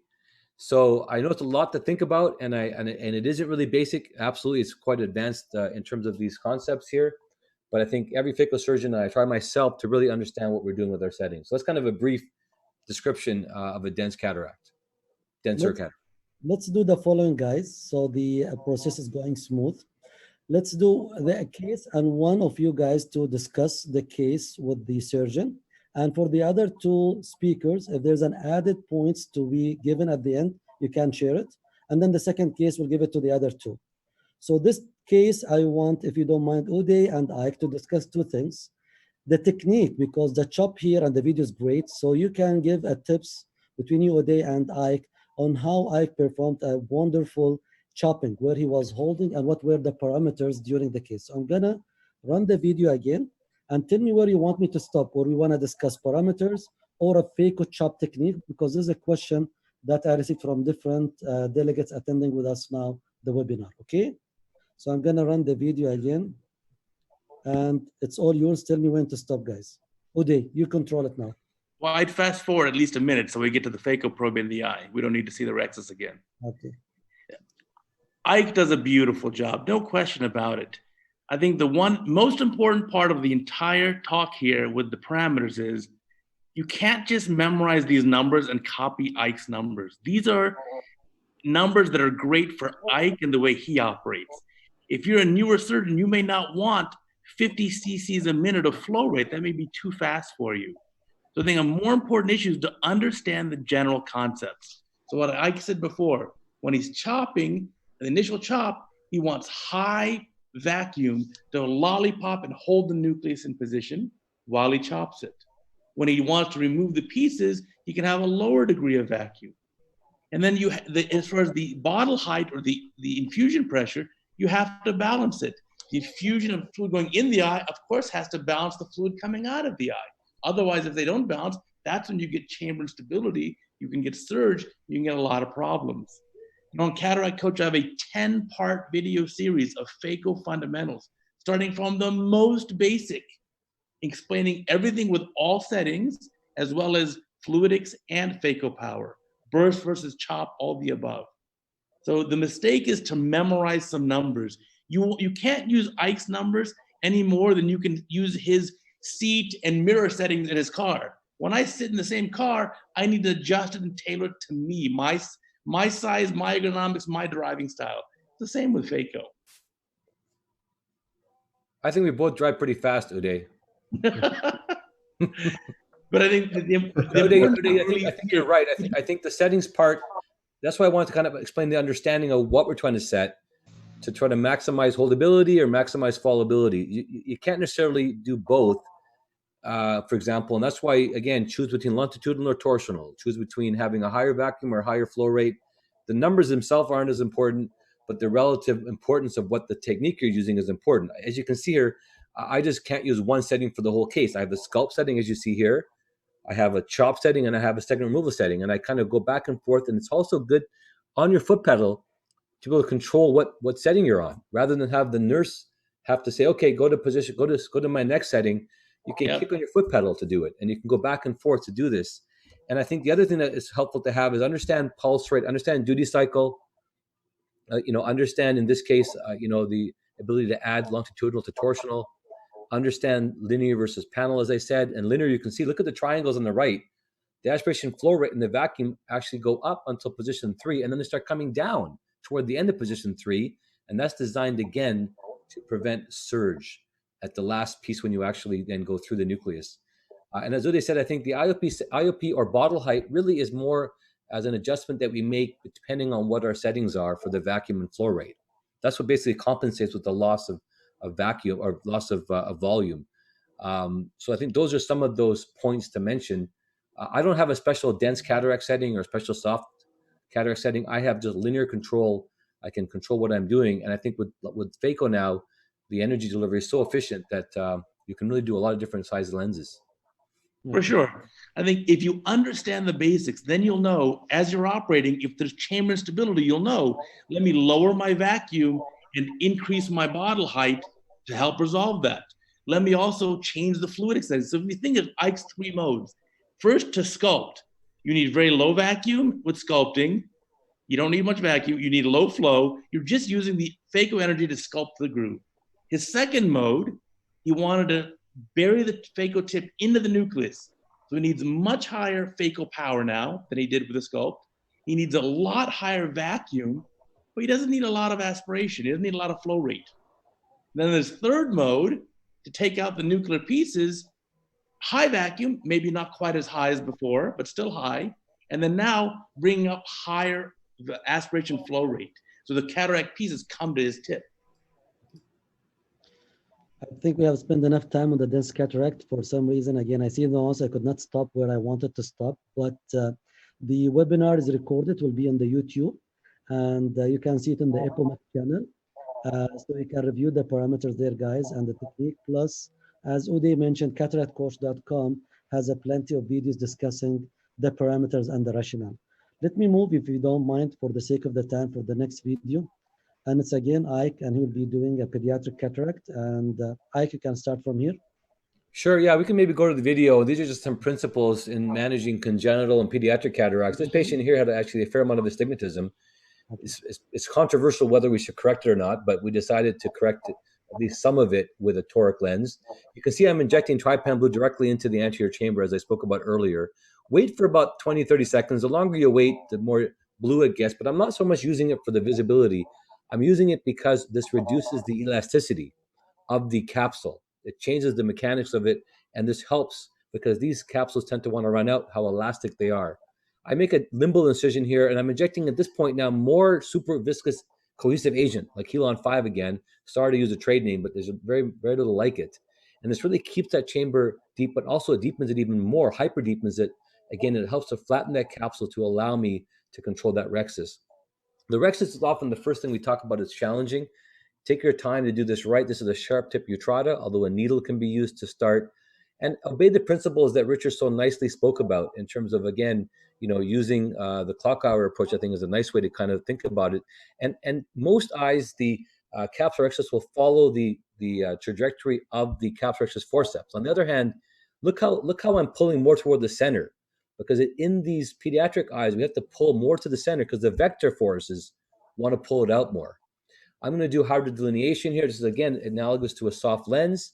I'm not only doing hydro, I'm doing manual dissection with my cannula to kind of stir up the cortex. And then you can see I'm also going to be sure to do some delamination, as we spoke about earlier. These are soft lenses.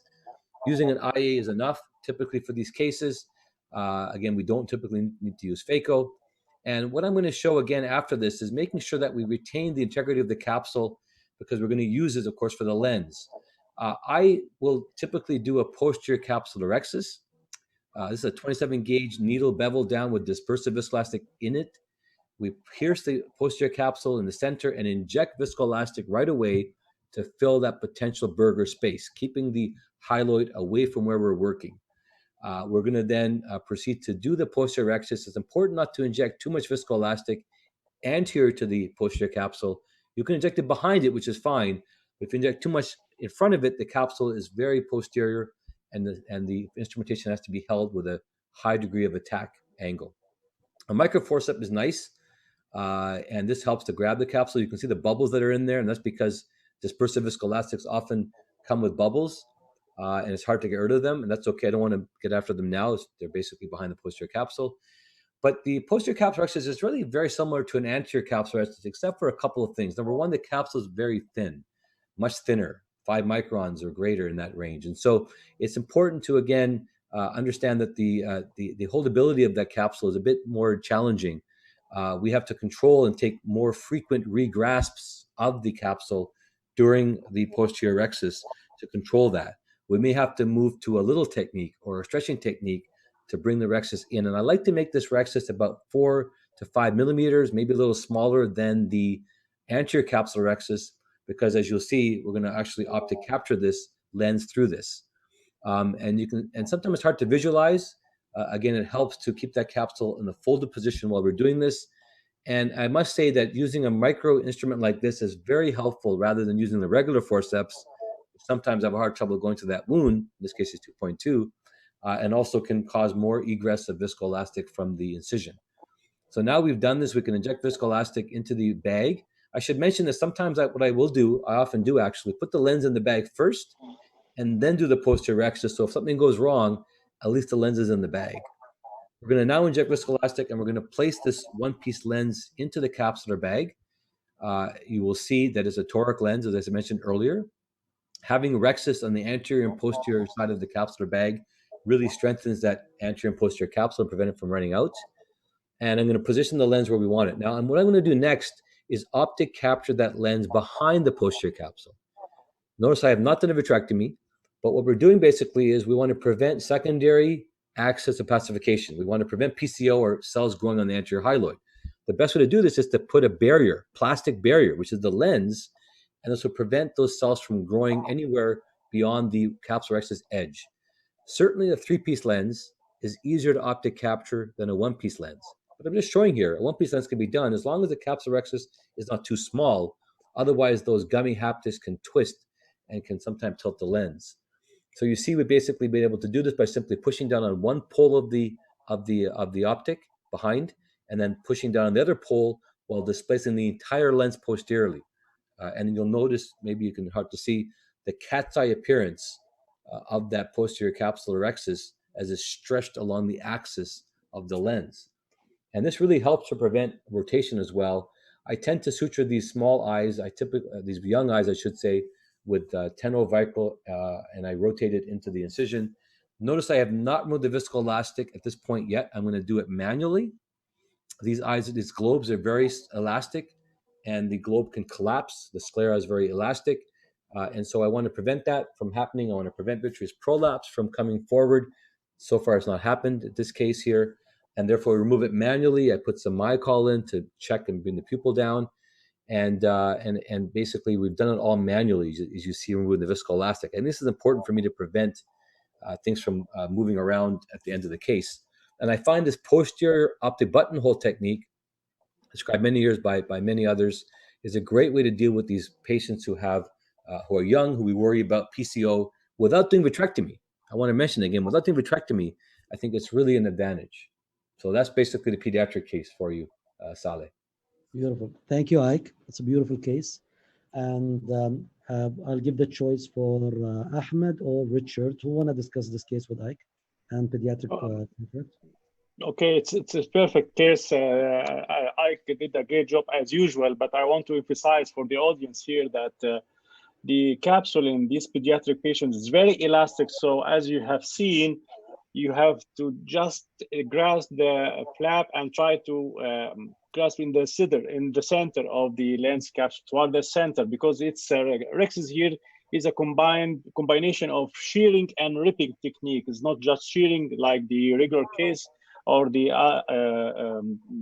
senile cataract, but you have to just grab the lens capsule toward the center, because this lens capsule is very elastic.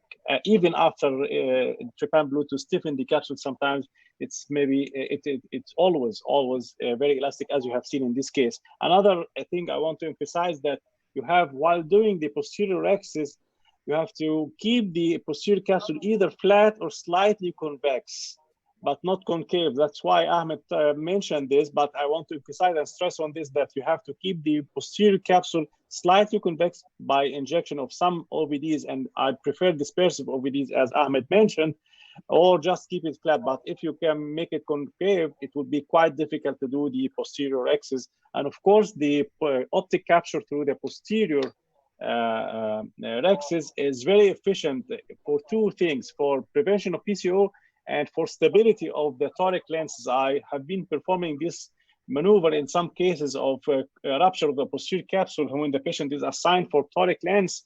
I can continue implantation of the toric lens and do the posterior optic capture through the posterior axis, and you will find a very stable lens in place for a long post-operative period. Beautiful. I have here two questions from the audience. One is saying, why Ike did not use a 3-piece IOL? Well, like I said, a 3-piece IOL certainly is helpful, but this patient had, I think, a few diopters of astigmatism. I think it was about 2.5 or so diopters of astigmatism. And so, of course, I don't have a 3-piece lens available as a toric. And the only reason we did a 1-piece here because it's toric. Otherwise, I would normally use a 3-piece lens. That would be definitely preferable. So I agree with that sentiment. Okay. Another question was, in which age you stopped to do posterior capsular axis? Well, I think the question is probably more based on when do we put an IOL in as well. So of course, it's a bit of a controversial question, but I will do, if I'm doing a pediatric eye, I will do a posterior axis up to about the age of about 8 years old. At that point, I feel I can typically do a capsulotomy and be okay with it, although sometimes you still get problems. But I typically will do this technique if I'm using a lens, exactly as I showed. I typically put lenses in anywhere from the age of 2 and up. Some people are using lenses earlier, but I typically go from the age of 2 and up, and I'll go up to the age of 8 to do a posterior axis. This patient actually was from Mexico, so they came from Mexico, and basically, I wanted to make sure that lens was going to be stable in this 3-year-old patient. If they're younger than 2, I really hesitate putting a lens in.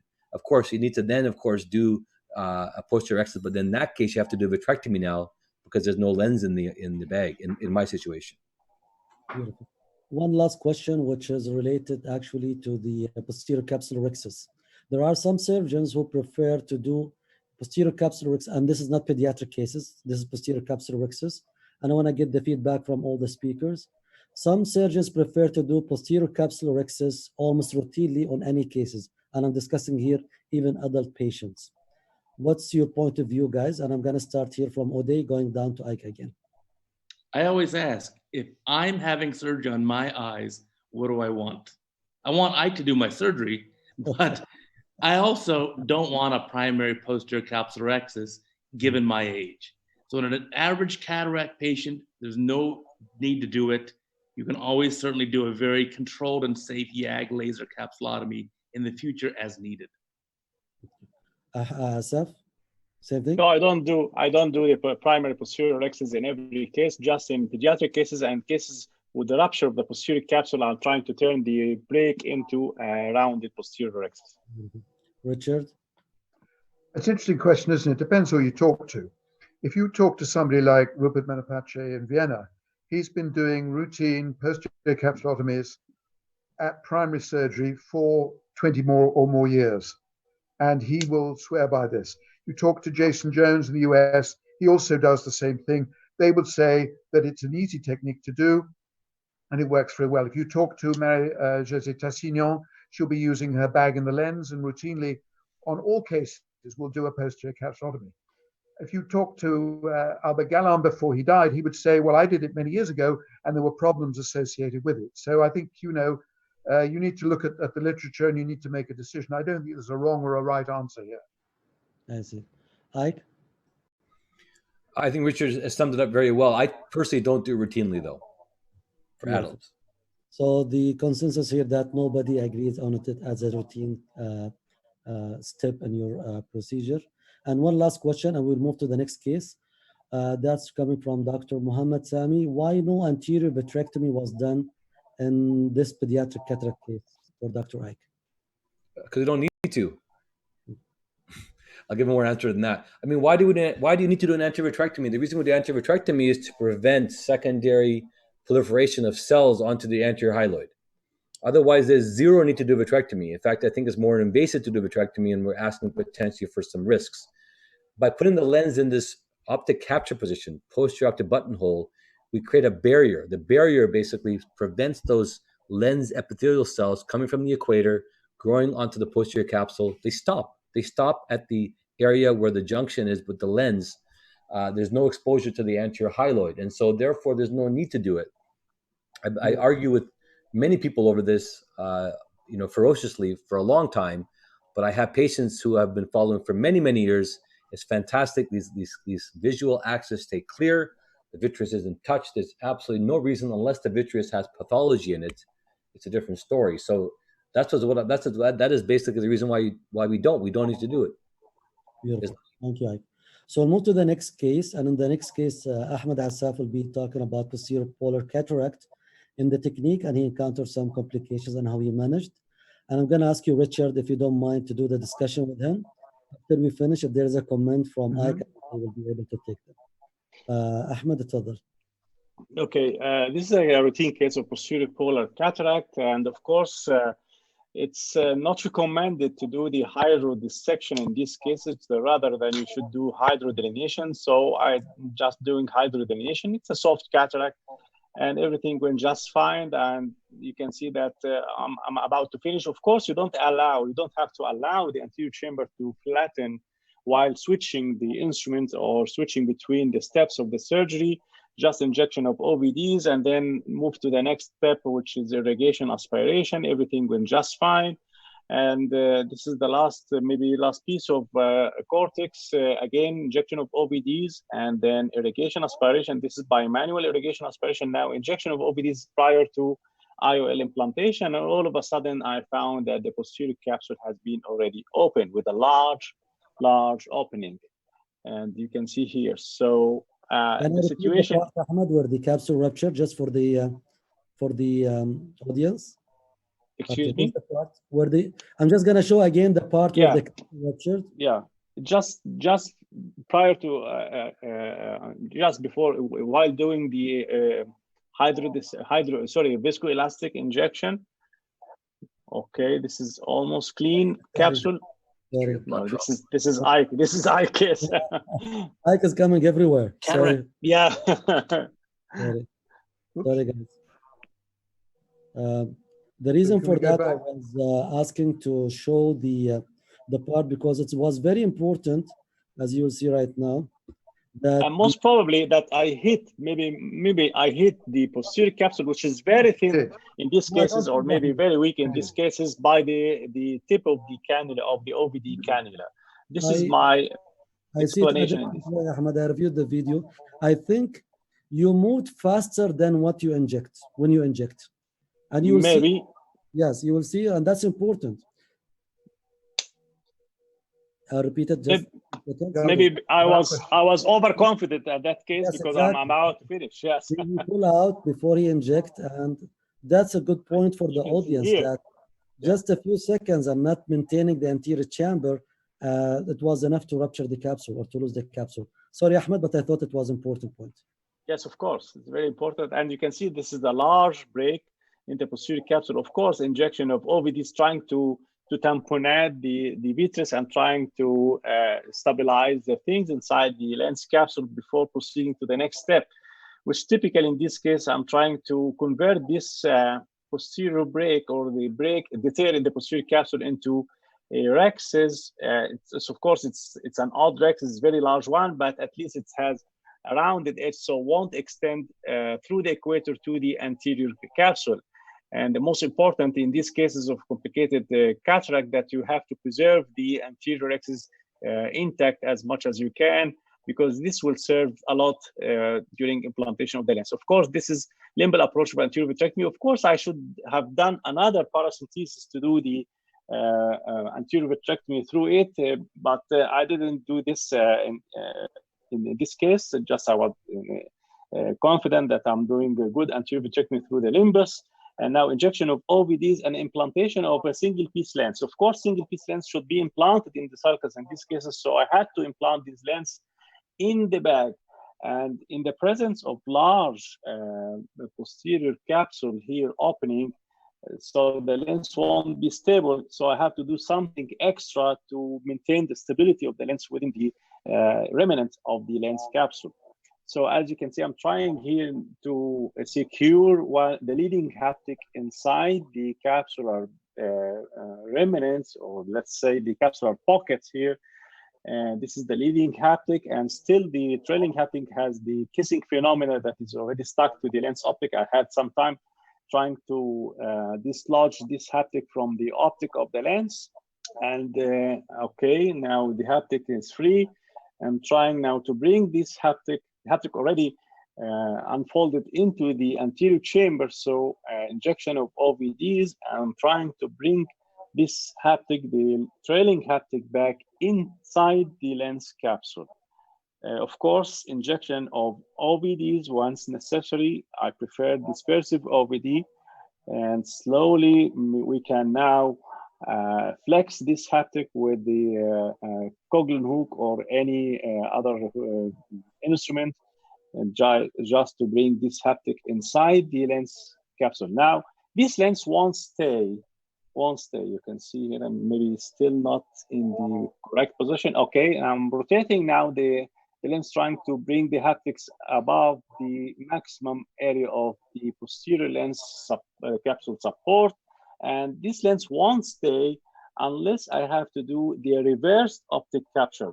The reverse optic capture by just pushing up the optic through the rexes. And that's why you have to keep the rexes intact as much as possible during these complex cases. And you can see here that the anterior rexes now is not rounded anymore, rather had some sort of semi-rectangular in shape because of the broad area of haptic-optic junction in these lenses of the single-piece lens. Now the lens has already optic capture through the rexes. The lens is totally in the bag, while the optic is prolapsed through the rexes into the sulcus. And the lens can stay stable. In the post-operative period, you can see this is the break in the posterior capsule, and now the rexis has a semi-rectangular shape. I think there is a photo of post-operative period, or no, that's in the trifocal, Ahmed. Yes. Oh, yeah, I see. Okay. So this is the technique of reverse optic capture in cases that complicated cataract surgery with large opening of the posterior capsule, and the patient, and you have only one choice, is to implant a single piece lens. The ideal in this case is, of course, to implant a 3-piece lens in the sulcus and do the optic capture in the usual way. But if you are stuck with a single piece lens for a reason or another, you still can implant the lens inside the bag and do the reverse optic capture. Beautiful. So just housekeeping notes for the audience attending with us. Please try to send the questions more related to the case we are discussing. Because it's difficult to come back to the points we discussed earlier, unless maybe at the end of the webinar. And I'll go back now to Ahmed and to Richard. So Ahmed, this was a case of posterior polar. So what I expect from you, Richard, kindly to discuss with Ahmed is the basic steps in managing posterior polar cataract, and how we can comment as well on the management he did for the encountered complications he had in this case. And then eventually, if there's any extra points from Ode or Ike, I'll take it at the end before we move to the next case. Go ahead, Richard. Okay, these cases are potentially very difficult. First of all, you have to warn the patient when you're giving them the informed consent that there is a greater likelihood that there will be a complication. We know this. Everybody's shown this. It's been written up many times. And the main reason that this happens is because of the status of the posterior capsule. These have been analyzed. We know that they're much narrower, much thinner than a standard posterior capsule. And what you saw here happen with Ahmed's case was that just simply touching the posterior capsule with any instrument will cause it to break. I've seen this happen when I've been doing a bimanual IA, and the end of the bimanual cannula has just touched the capsule and it just splits like that. You need to be aware of this. You need to protect the posterior capsule as much as possible throughout the whole procedure. I like to use the technique that Abe Vasavada does, where he makes a central groove into the unhydra dissected nucleus, and then does an inside-out hydra delineation, which means that you've then separated the nucleus into two halves, because these were normally quite soft cataracts.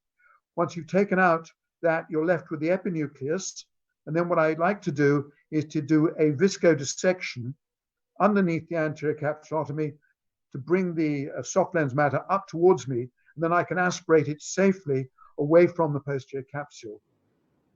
because you never know, and unless you've got very good imaging as to whether or not there is going to be a break in the posterior capsule around the cataract. A lot of the time there isn't, and you can get away with it. But sometimes there is, and then you can just see this typical appearance. When it does go, you get this linear split in the capsule.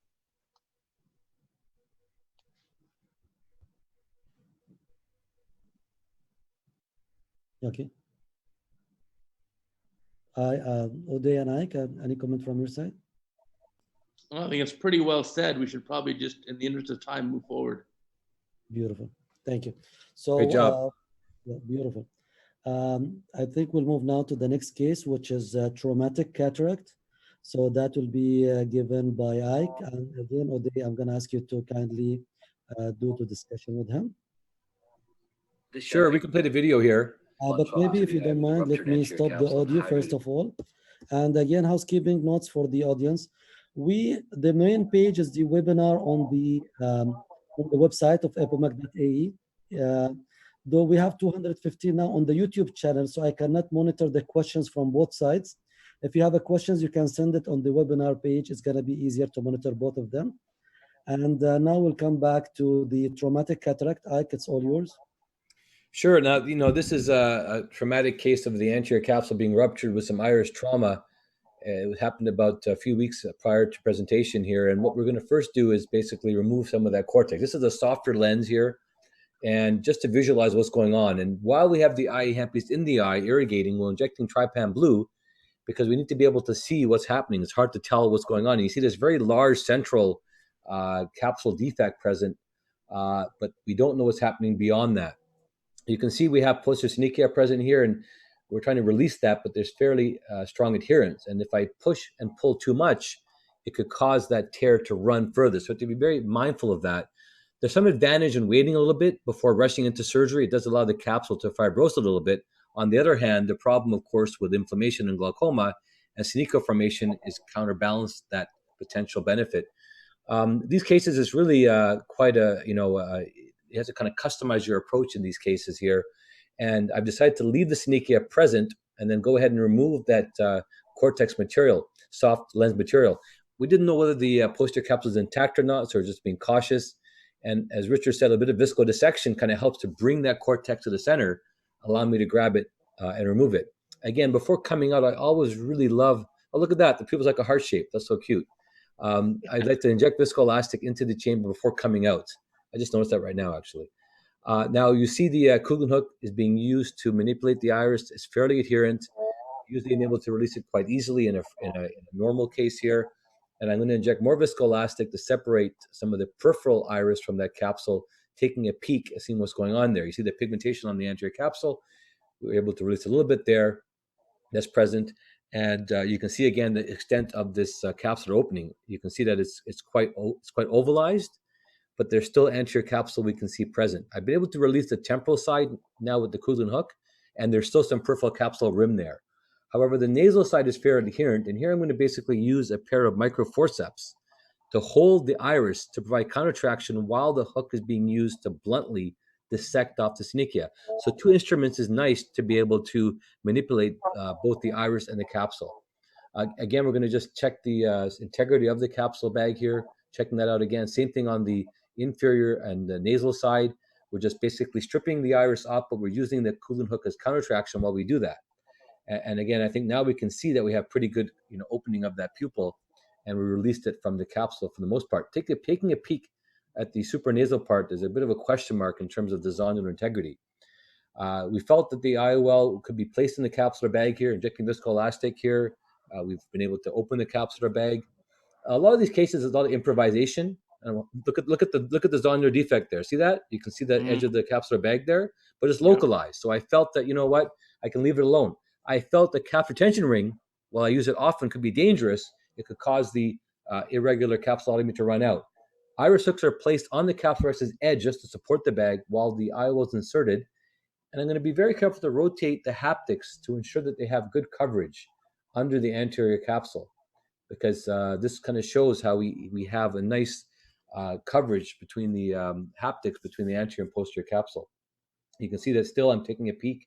The vitreous and anterior hilum is still intact. I'm happy. I'll leave it alone. And the IOL looks reasonably well centered. I don't need to do too much with the IOL or the bag at this point in time. You can see how it's centered fairly well. I will remove some viscoelastic manually. I'm a big fan of this 27 gauge cannula. It's very easy to use. And I put some mycol in to check the pupil. Now there's an iridodalysis present, and I'd like to correct that. Often there are associated iris trauma. Make a groove just behind the blue zone and the white zone to reapproximate the iris just behind this area using a double-armed tenoproline. We're using a docking technique using a 27 gauge needle to basically reoppose the torn iris to its root. This is probably not so large, but the other reason to do this as well is to make the pupil a bit roundish as well. This is a young woman, and we try to do what we can to try to make the pupil again appear a bit more normal. And we place the sutures through that groove, and we're going to tie it with a slip knot originally, as you see. And we can adjust the tension as we like, not to pull too much. If we pull too much, we can peak the iris potentially, but we're happy with it. We rotated in there, and the pupil came down nicely. So I didn't have to do any pupil sutures in this case. Again, I didn't go back and remove the viscoelastic with automated technique. I just used my manual BSS on a cannula, and we've been able to put an IOL in the bag and repair the iris in this traumatic case. Very good. Beautiful. Very nicely done. Thank you. I would like to ask Ahmed. Okay, I totally agree with you that capsule tension ring was not necessary in this case, but suppose that you have some sort of zonular rupture or dehiscence in this case, would you implant the capsule tension segment rather than the capsule tension ring, or what? Yeah, Ahmed, I agree with you. I think that's one of the benefits of a segment is that it can be put in without rotating and putting tension on the bag. And the concern is a ring, because it's not continuous rhexis, it could cause tension outwardly and cause it to split. And I have seen that happen, unfortunately. So I agree. I think a segment could be placed in the area of the dialysis, or even two. And I've been able to do that where the capsular axis is not intact. So you make a very good point. I think it's important, though, not to put the segment in the area where the capsular axis is not intact, because when you put tension on it, then it could cause the capsule to tear open, and then the segment doesn't stay in the bag. So put the segment in an area where there's still some continuity of the anterior capsule. But it's a very good point, Ahmed. Thank you. Any other question or point?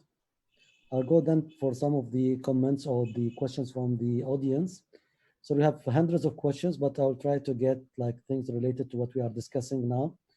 And do you change the IOL power in case of reversed optic capture?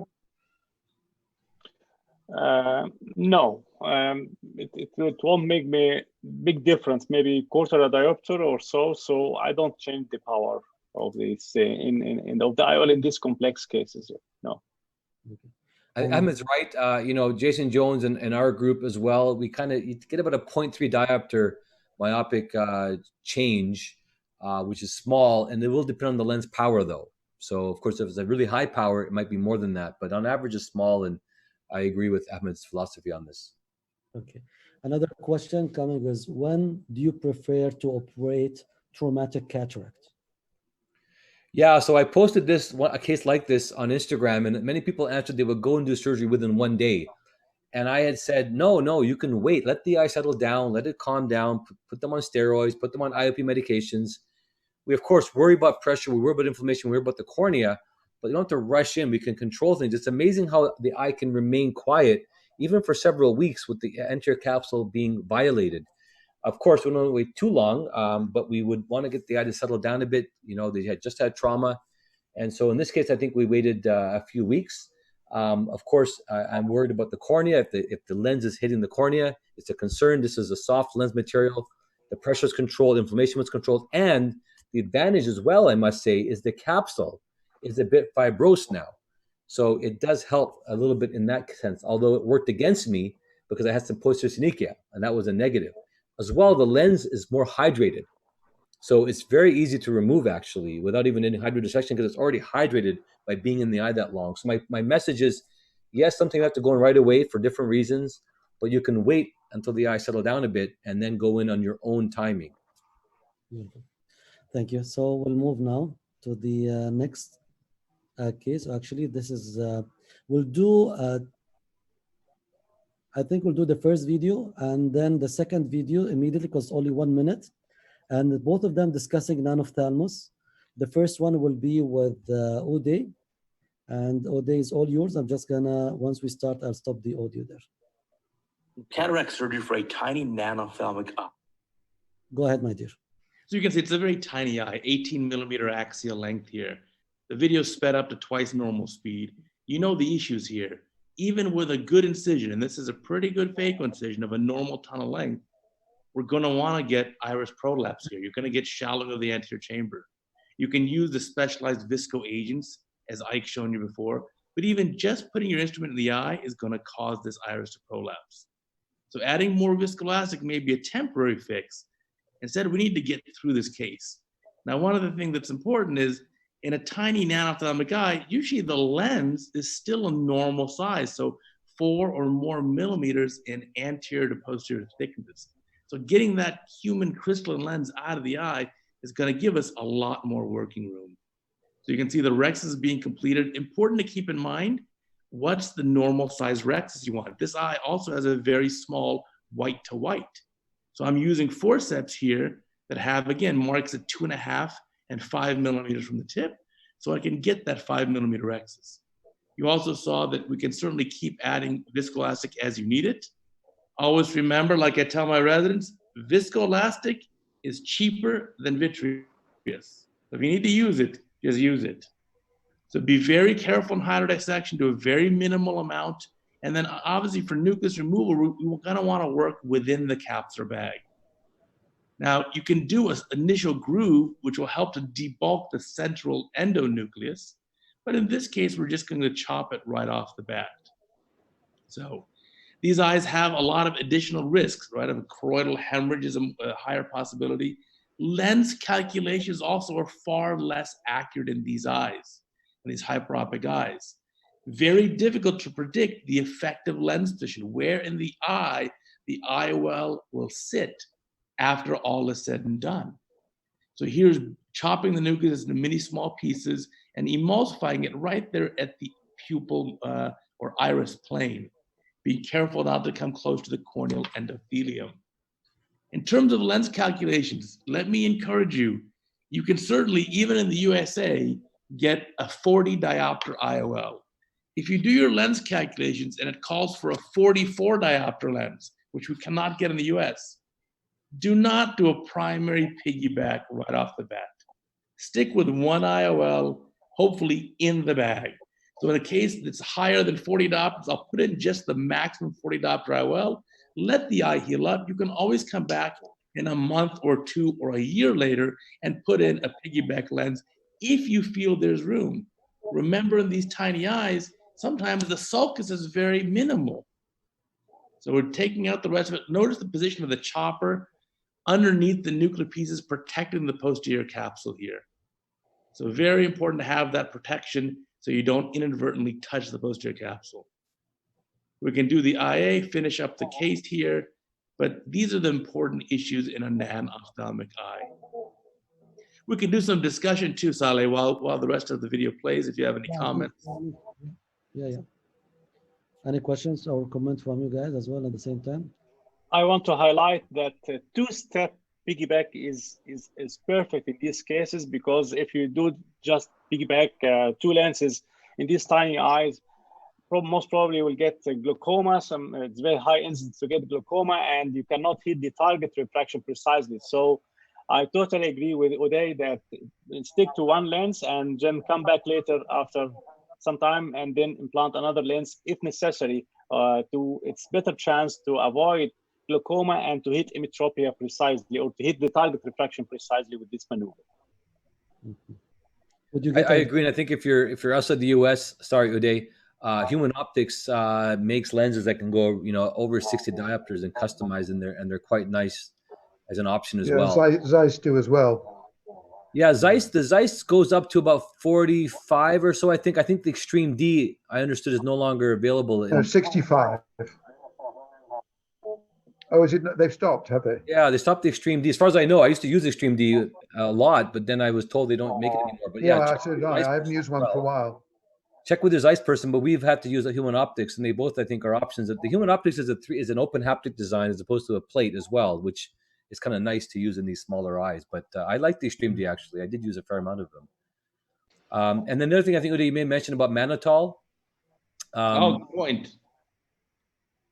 So yeah, I think it's useful to use some mannitol pre-op, and I don't typically block these patients. And I also am careful to avoid a vitrectomy. I think this is probably controversial, but some of these nanophthalmic eyes, man, their ora serrata is really anterior relative to their limbus. And if we make an incision 3.5 millimeters back from the limbus, we could be entering through anterior retina.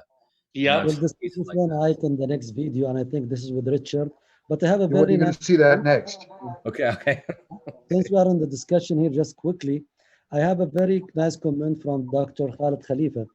And he's putting a question, guys. In this case, what about primary 2 IOLs? One you capture in a posterior rexus and one reverse capture in the anterior capsule.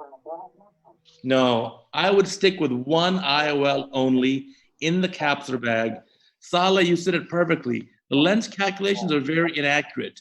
Put in one IOL in the bag, let the eye heal up, stage it, figure out what's the post-op refraction, and then you can calculate the necessary piggyback lens based on that refraction very accurately. Also, you'll be able to see in the post-op period, is there sufficient room to put in a secondary IOL? Okay. Well, that's I think the IOL that you should possibly be thinking about putting in is actually an ICL as a secondary procedure, because they're very thin. Well, actually, that was another question. What about putting an IOL in the bag, and then later on, that's from Dr. Naima, you put an ICL, and I think you just touch on that now. That's very nice. And there was a question about the scleral window, but I think Richard will be discussing with that this concept in the second video with the pros and cons. Richard, it's all yours. Okay, so this is another nanophthalmic eye, a 19 millimeter eye, significant nuclear cataract, highly hypermetropic. This was his only eye. He lost the other one in a trauma. And the iris, as we've heard, comes out, and that's exactly what it did. Pupil started to come down. So I made the suggestion to myself, okay, maybe I need to do a vitrectomy here, because I didn't feel I would be able to continue with this as it was at the moment. The iris was just going to come out the whole time. So I do a vitrectomy. Helon 5 is not retained in the eye. And you'll see what happens. So I make a peritomy. And there we are doing the vitrectomy. It's a 20 gauge vitrectomy. Close it up, and you'll see that I'm then able to do the capsulotomy, because the chamber is now deepened. The iris has stopped coming out. There it is underneath. And when the chamber deepens, I think, okay, everything's going to be fine. The pupil's not huge, but it's big enough. I don't need to worry too much about this. So the video runs better. That's the only part I have from the video here, Richard, that I received. Is there another part? Yes. The whole point about this is that what has happened is that once I've done the Hydra Dissection and then put the phaco probe in, I realized the nucleus isn't where it's supposed to be, and it's dropped backwards. And the reason that this has happened is because the vitrector cut out the back of the posterior capsule. Beautiful. When the VR surgeon came in to take out the nucleus, he found, as you said earlier on, that the pars plana was extremely anterior. And in fact, the vitrector had gone through retina in order to get into the eye, but the retina hadn't detached. Beautiful. So just really to emphasize how difficult these eyes can be, I think they're some of the most difficult eyes that we are privileged to operate on. And mannitol is certainly very useful. The important thing about mannitol is timing. 30 minutes before the procedure. If it goes any longer than that, you'll suddenly find the patient on the table is desperate to go to the toilet. So you must make sure they don't get delayed. I've had this happen to me with somebody squirming around on the operating table. We had to close the eye, let them go to the lavatory, and then come back onto the operating table in order to finish the case. Beautiful. The 250 mils at 20%, 30 minutes before, it will shrink the vitreous. Beautiful. So we learned from this case to avoid doing posterior vitrectomy in such case of non-ophthalmos because of the size. We discussed the challenges on the biometry and the IOL calculation, and I believe all the speakers decided to choose only one lens to start with, and then they decide based on the post-op refraction if there's a secondary intervention needed. Everybody agreed on the concept that the baggy back lens is not a good concept in the initial stage. ICL as a secondary IOL in the sulcus might be a good choice, correct?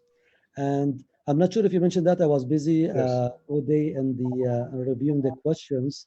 As the iris, we have seen during the videos shown today, the maneuvers to manage the iris. One, which is what you showed earlier for tilting the IOL. One where Richard decided to close the wound. It was a bad wound, and to open another one. And the third thing that I might be able to share is, in cases where you're encountering the iris coming from the wound, the best thing to do is when you come out of the eye, you come on position 0. Yes. And in fact, you stop for 1 or 2 seconds inside the eye before you pull out your probe or whatever instrument inside the eye until the pressure inside the anterior chamber decrease or match basically the pressure outside. So that will not allow the iris to follow your instrument. And I found this very helpful. Great point. If you watch the video I showed again on your own, you'll see that when I do come out of the eye, we go to position 0, pause for a few seconds, then withdraw the instruments. Excellent teaching points. Beautiful. Thank you. So I think now we will be jumping to the complication part. I'm sorry for the audience. I think we went far ahead for what we planned initially.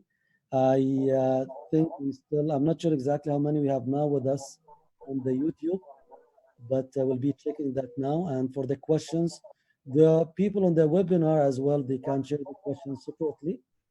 But we'll really look from the numbers if we want to continue further or we'll go faster, because the discussion of the complications is also interesting. So now let's go to the complication part. And it will be interesting because this case, this is a very... Sorry. When I press more than once, it goes faster. So let me go back, guys. I'm sorry. And I believe Ode will be showing a very, very interesting case here. It's cataractcoach.com, and this is a very interesting case. I could not control the audio. I'm sorry for that, Ode. Let me try again. Okay. It's cataractcoach.com, and this is a very...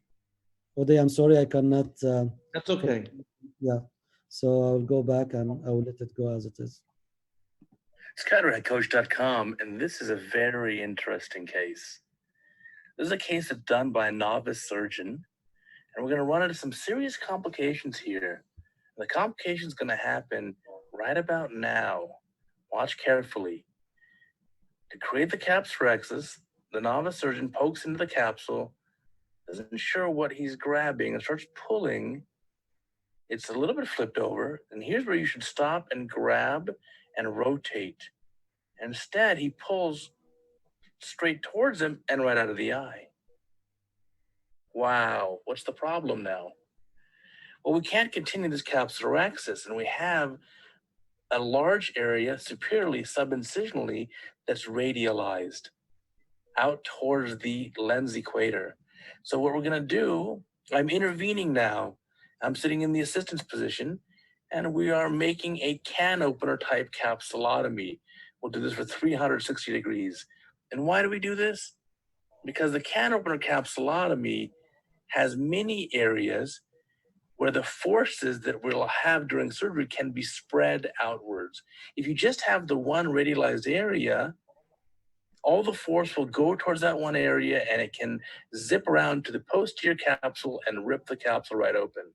But by having many areas, we're able to avoid that issue because the forces are spread out equally. Now, there's no vitreous prolapse. We're still okay here. The nucleus has been Hydra dissected. I'm going to help right now, just using a cannula and the chopper. Let me help split the nucleus. There we go, into 2 halves.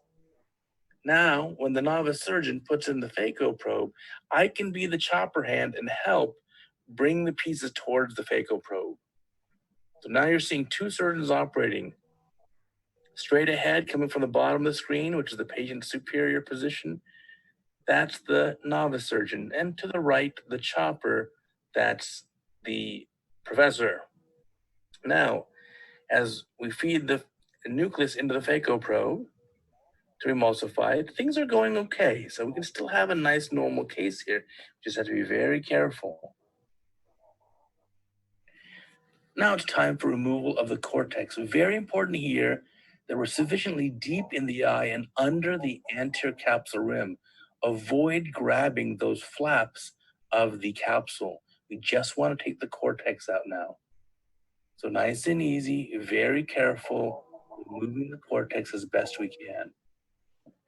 There's a little subincisional material there. Now, to make things easier, we'll just have the novice surgeon keep the eye probe in the eye on position 1. I'll go through the side port with just a 27 gauge blunt cannula, and I'll manually aspirate the subincisional cortex. And this will allow us to clean that up and access that quite easily. So removing the last little bits here of the lens material, the cortex, that looks great. Now don't pull out of the eye, stop. Keep the eye probe in the eye, and now I will inject cohesive viscoelastic through that side port. That prevents the anterior chamber from collapsing and prevents the capsule from coming forwards or breaking. Here comes the IOL insertion. Now you could put a 3-piece lens here. It has more options for placement that could even go in the sulcus. But we're going to put a single piece here. It's going to go in the capsular bag. Now you're wondering, why did it get so dim in your view? Well, the novice surgeon is still learning how to use the phaco foot pedal and the microscope pedal, and inadvertently dimmed the light and made it very dim here. So I'll go ahead and help, and I rotated the lens so the haptics are horizontal. So in your view and also in the patient's eye, they're horizontal. Now, we're going to be very careful in removing viscoelastic. The novice surgeon wants to go under the lens. I don't think this is a great idea. And when he does that, bam, he just grabbed the capsule, and the capsule has completely ripped down the middle. Now the posterior capsule is wide open, but luckily it's a narrow slit down the middle. So the rest of the viscoelastic's removed. We're very fortunate. We still have an anterior hyaloid face that's intact. There is still no vitreous prolapse. And fortunately, the lens is oriented horizontally. Therefore, this is a well-supported lens still. Again, don't let the AC collapse. Let's come out of the eye carefully. And while coming out, I'm going to inject BSS to prevent that AC from collapsing. It's cataractcoach.com, and this is a very... I continue this. Now I can control the time. Sorry, Uday, my dude. Very interesting case. Very interesting case. So I tell my resident surgeons, sometimes teaching residents takes months off of my life. Well, first of all, let me say something, guys. Uday, I was looking at his CV, and he had won 4 times the best surgical instructor in his university among hundreds of ophthalmologist instructors. And this is unprecedented in UCLA, so congratulations. And I believe this came really from your passion toward education. Thank you for what you're doing there. Great. So this is a very interesting case where we have seen anterior capsular visualization, and we have seen the capsular or the optic technique that Ike was referring to initially. Do you think it was mandatory to do it? I think in this case it was helpful, but as Ike and Richard said previously, for an expert surgeon, if you have the one area that's radialized, you can continue the rest of it being a normal rhexis. In a novice surgeon like this, I think there's a benefit to having many of those radial relaxing cuts, all 360 degrees. Beautiful, beautiful.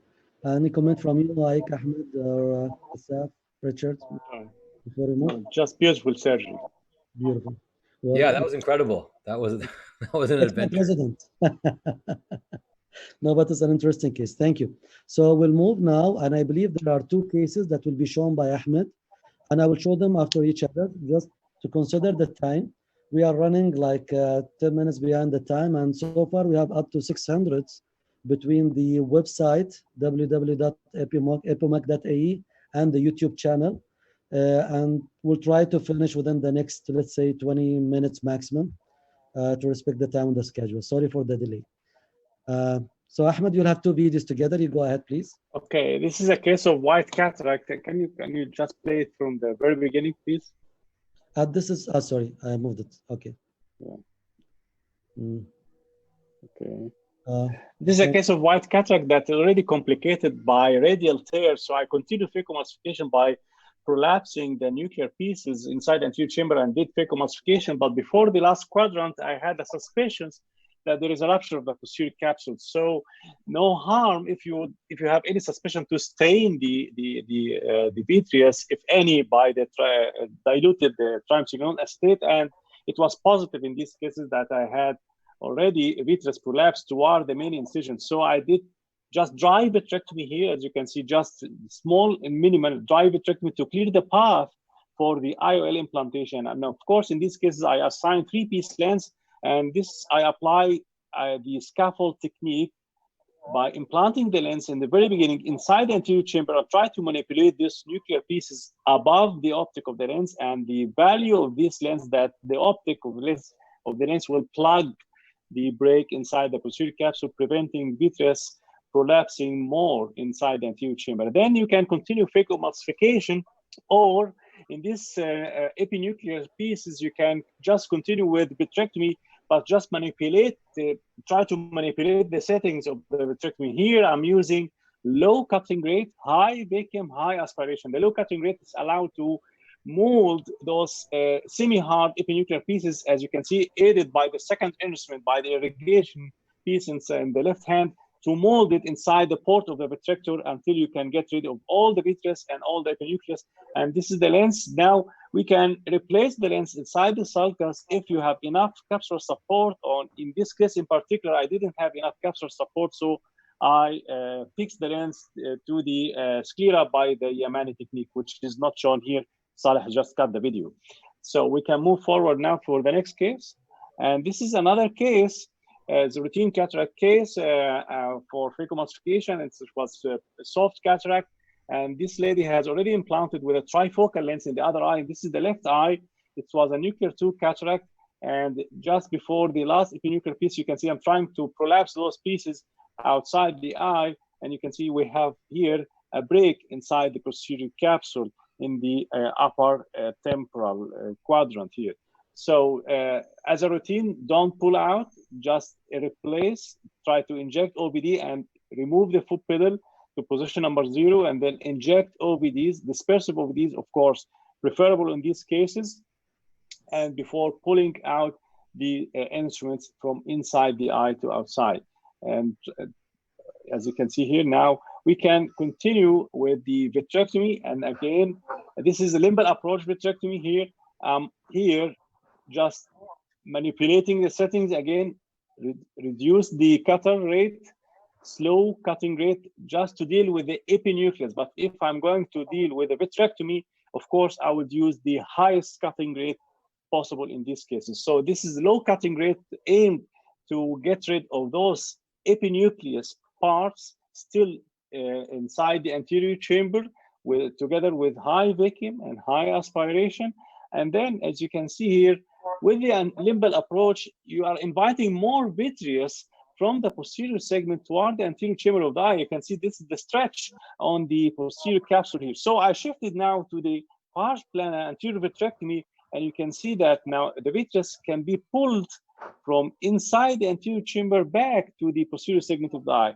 Sometimes I have to switch between limbal approach and pars plana approach according to if there is any epinuclear pieces I want to take it or not, or there are some maneuvers I want to perform maybe with the limbal approach would be accessible, but I have to switch sometimes between the limbal approach and the pars plana approach. And of course, staining is mandatory in these cases to make sure that you don't have any vitreous remnants inside the anterior chamber. And you can see this is one of the merits of the pars plana anterior vitrectomy. You can see these vitreous knuckles that already prolapsed from the posterior segment toward the main incision. You can just pull it back to the posterior segment of the eye, aided by the second instrument.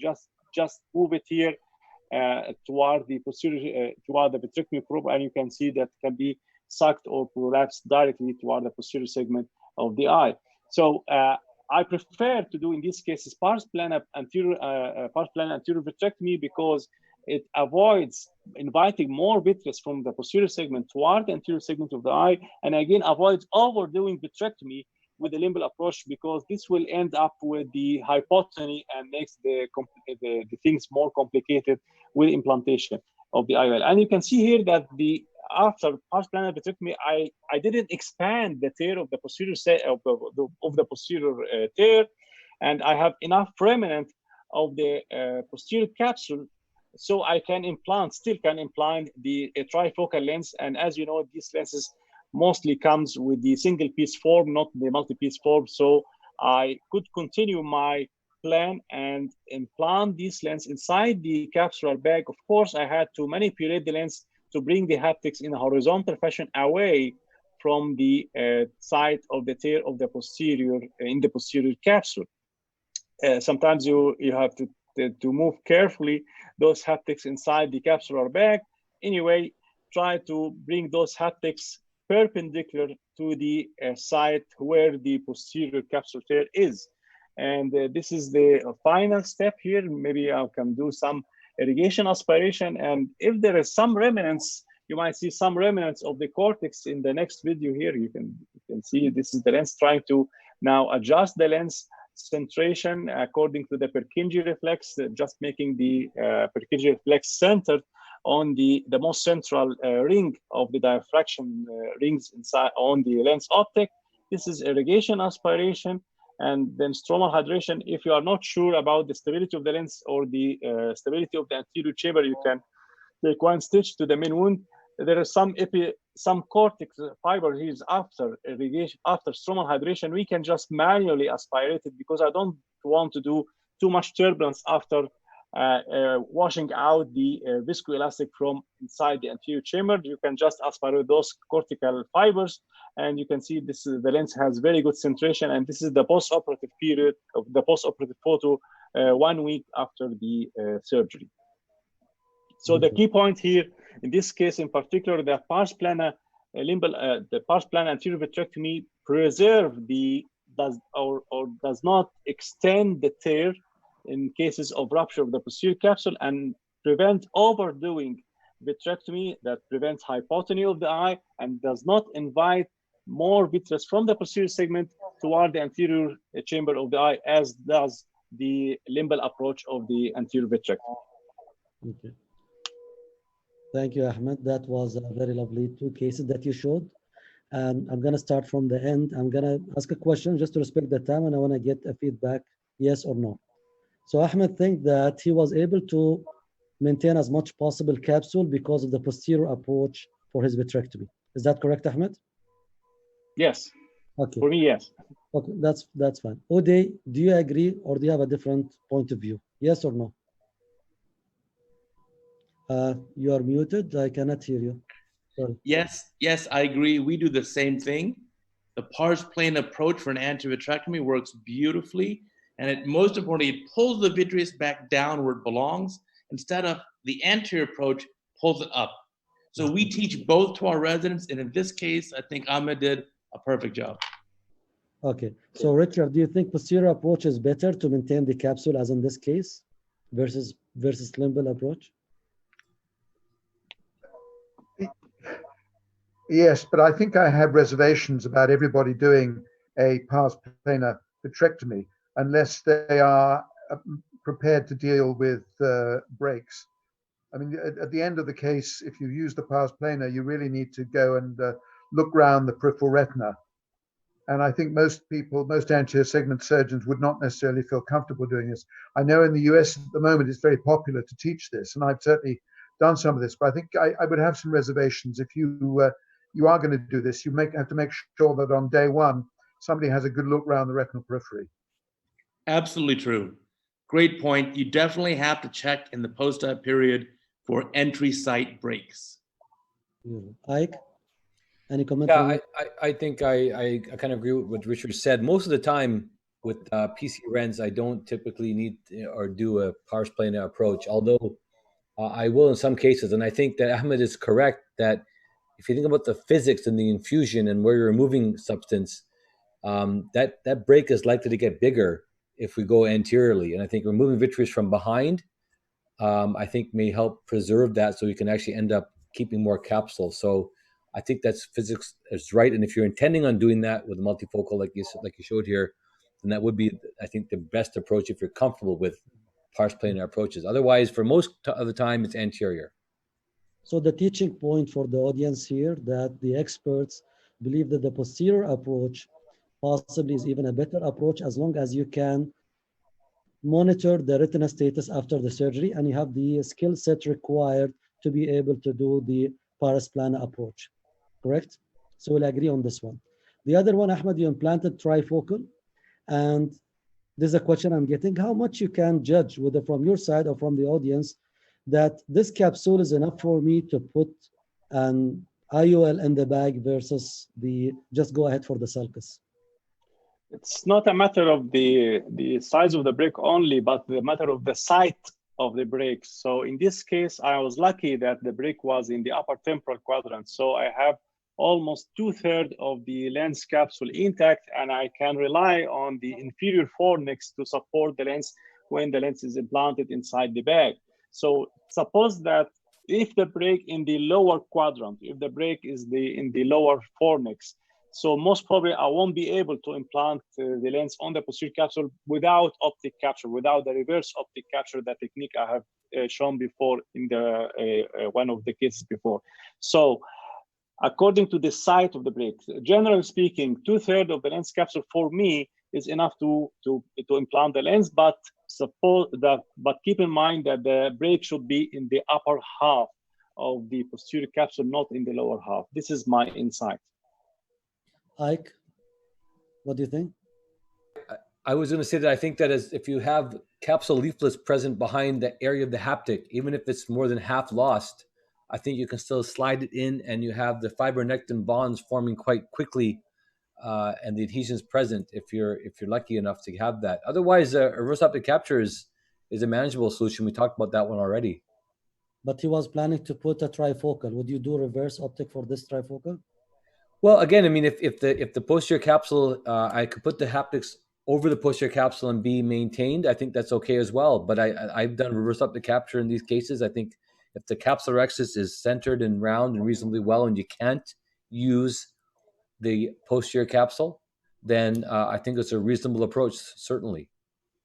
So far, in your point of view, as long as there is enough space or capsule for the haptic itself, then you are fine. Mm-hmm. Richard? Yeah, I agree. I think the other point is the lens that you were using, Ahmed. It's got 4 haptics, so it's going to be more stable than just a lens with 2 haptics. Yeah. So if you've got enough capsule as you had there, I wouldn't have had any great concerns about that lens going the wrong way. Yeah. Any points from your side, Uday, or you're fine? Well managed. The key is look at each individual eye. If there's enough support, make the judgment, then it'll be fine. Yeah. And then placing the haptics 90 degrees away from the area of breakage. Beautiful. That's beautiful. And one last point, which is coming toward the scaffold.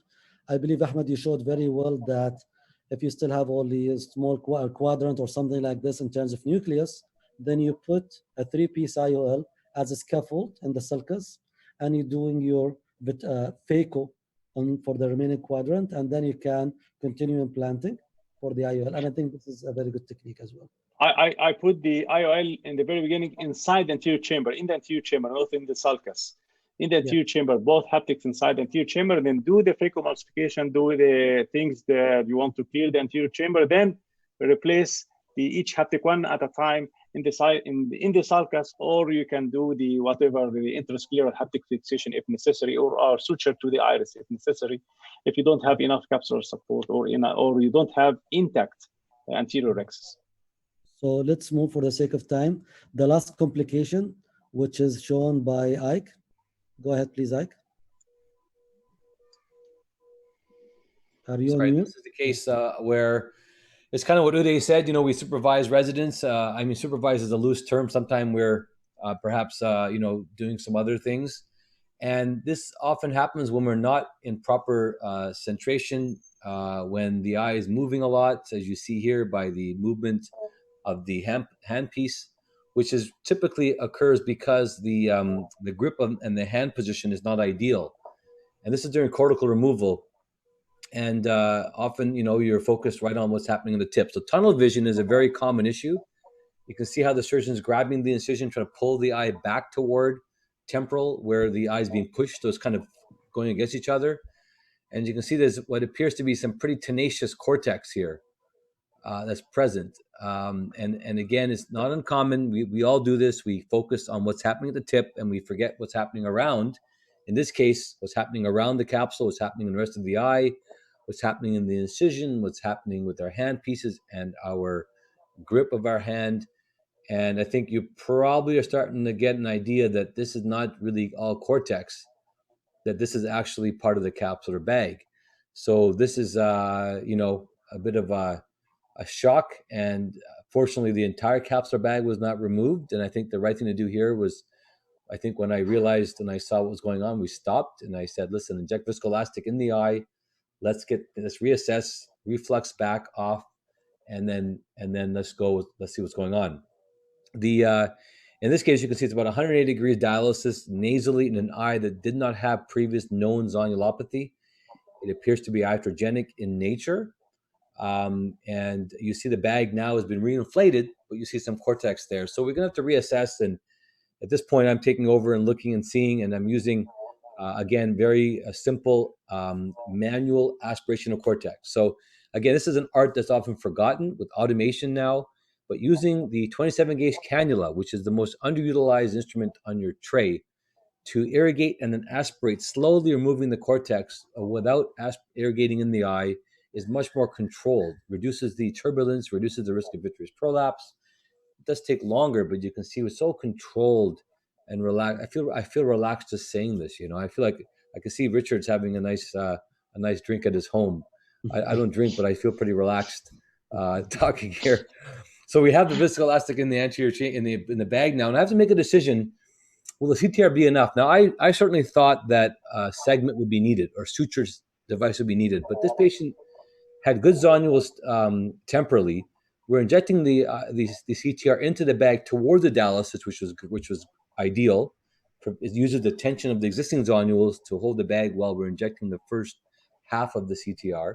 Many ways to inject a CTR, including a safety suture as well. I will go, and then we're going to reassess and decide, is the lens centered enough? Is it tilted or not? If it was not centered or tilted, I would go ahead and put a capsular tension segment in to suture to the sclera. But in this case, you can see that the IOL was centered. I did warn the patient that it may decenter, and if it does, I can simply do a lasso suture around the CTR nasally. But just a couple of points on this, and that, you know, number one, pay attention to everything around what's going on, including your bed position. Uday gave a nice presentation on posture, and ergonomics, and hand position and grip. Watch what's happening elsewhere in the eye, the cornea, the wounds, the iris. And then if you do have an iatrogenic dialysis, then a CTR can be potentially used in these cases. And if it was really bad, I may have to put iris hooks or capsular retractors on the capsular axis to hold it in place. No vitreous is present here, by the way. So I did not have to do a retractomy in this case, but all that was a concern. So yeah, that's a iatrogenic dialysis case for you. Beautiful, thank you, Ike. Would you consider 3-piece instead of this, instead of the foldable IOL? You know, I think I wanted a lens that's going to go in really smoothly and controlled. And a one-piece lens, the beauty of a one-piece lens, it's so controlled going in. A 3-piece lens, you got to dial it in. And I have a CTR already in the bag, which is the backbone to hold the lens centration. And so I think a one-piece lens was fine. If I didn't have a one-piece lens, I guess you could consider a three-piece lens, but I think it wouldn't be enough even here because we need circumferential support. So I like a one-piece lens when I put a CTR, no problem. There's no benefit, I think, of a three-piece lens in this case. Beautiful. Any comment from the speakers? No? Very well managed. I think one key point is after you take the viscoelastic out, you may find sometimes the eye well, now you'll see it decentered more. Yes. So That's a really good point. So get the OVD out. I mean, irrigate and aspirate it a bit out, bounce the eye around a little bit, and then check there. But again, I mean, if there's the worst case scenario is I go in and suture it again rather than do it all now in the heat of the moment. But you're right, Uday. I mean, sometimes the viscoelastic fools us. You take it out and you go, whoa, the lens is moving around a bit. So that would have been a bit of a concern. It's true. And Uday, yes, finally, I do get more gray hairs when I teach residents, yes. Never underestimate the iatrogenic trauma that a resident can cause. So you were the patient. We love our residents. We love our residents. But we do too. I know that you're a wonderful teacher, but it does sometimes get our heart rate up a bit. Would you aim your haptics toward the area of zonial dialysis? So later on you will suture, it will be in the same axis where you want it to be, or it doesn't matter with you? If you don't put a CTR in, then it's not a bad idea. However, it's actually preferable to center the lens by putting the haptics 90 degrees away from dialysis. And here's why. Because we all know the concept of nudging the lens left and right. We do for multifocal lenses. We can nudge the lens. It's hard to nudge the lens toward the area where the haptic is contacting the capsule, but we can nudge the lens. In this case, for example, in front of you here, in the surgeon's view, I can nudge the lens toward the nose or temporally easily, but I cannot nudge the lens superiorly and inferiorly because the haptics are there. So in fact, I like to put the lens, in this case, like I just did, superior and inferiorly. So if the lens was slightly temporal decentered, I can simply push the lens a bit nasally, and often with these one-piece lenses, it'll stay there. So I actually don't like to put the lens in the axis of the dialysis, and especially with a CTR, there's really no need to, because the CTR, if you're going to suture it, is there.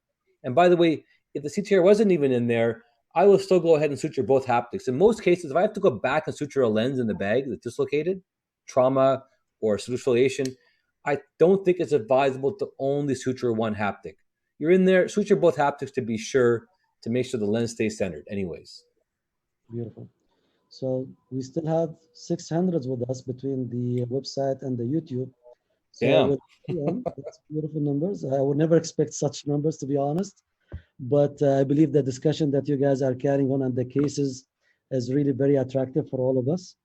So we still have two parts which is basic part. Again, for the audience, if you realize we were going sometimes between basic stuff, very basic to advanced, so we'll be able to match like the expectation of most of the audience joining us.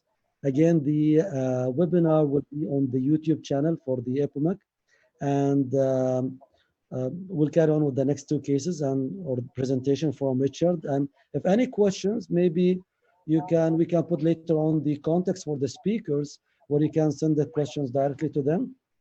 If the speakers are ready to answer, of course, that's another story.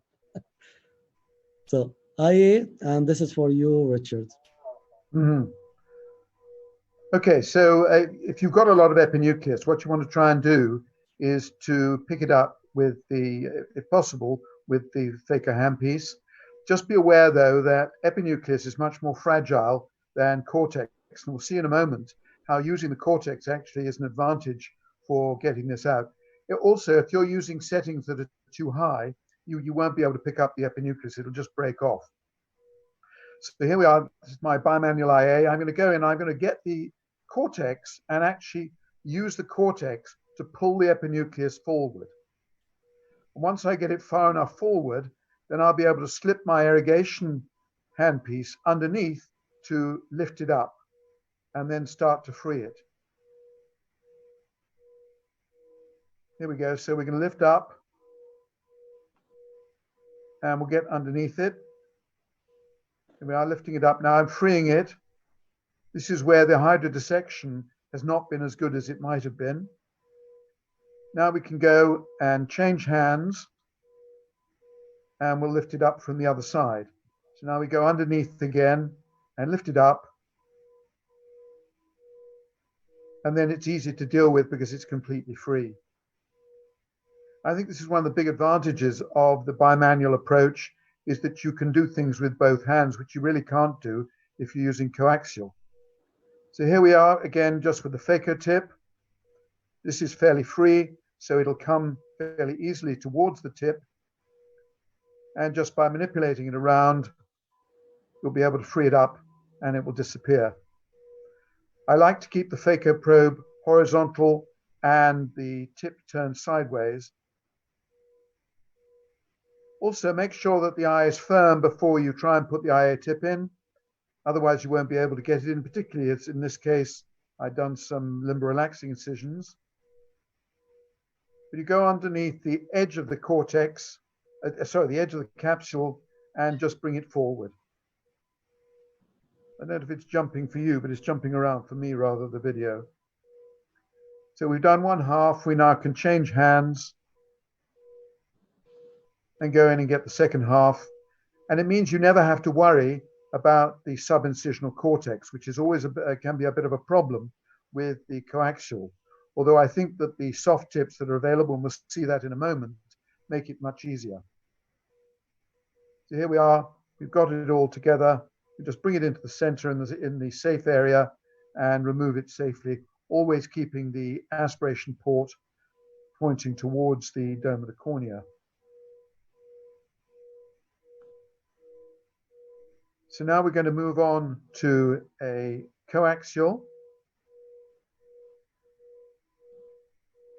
And this has got a soft tip. You always want to start underneath the wound, because the advantage of starting underneath the wound is that the main cortex is actually an epinucleus, if it's there, are holding the bag open, which means that when you go up underneath the wound like this, it's going to present itself much more easily because the bag is actually open. If you leave it till the end, the bag is collapsed and it makes it much more difficult. The great thing about these soft tip IAs is that we've seen a number of studies in the UK now where the training units have got them in place, and they've just stopped getting posterior capsule ruptures in the IA phase. Now we've got some really, really stiff cortex at the edge. You'll see it's fibrosed. So I'm trying to do a visco elevation here. You'll see what happens when we go to the periphery. You see how stiff that is? It's almost impossible to bring it forward. But ultimately, we can get underneath it and bring it up. A bit more visco elevation. This was a very fibrotic cataract. And once you've got it lifted up, then it's safe to remove it. What you'll see here in a moment is that the IA, when it finishes, you can see that the anterior capsule is torn through to the equator. Now, luckily, no vitreous came forward. We were able to put viscoelastic in the eye and put a 3-piece lens into the sulcus and manipulate it around. I'm just checking with the cool iris suppositor to see how much capsule is actually there. I'm sorry about the image here. The nurse had forgotten to do the white balance on the microscope before I started doing the case. Anyway, the lens went into the sulcus perfectly well. There was enough capsule there to be able to do this.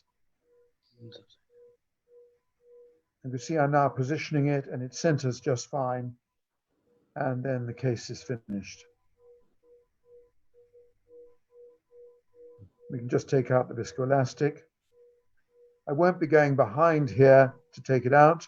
I'll just be pushing down on the center of the IOL to cause the cohesive viscoelastic to come up around the sides.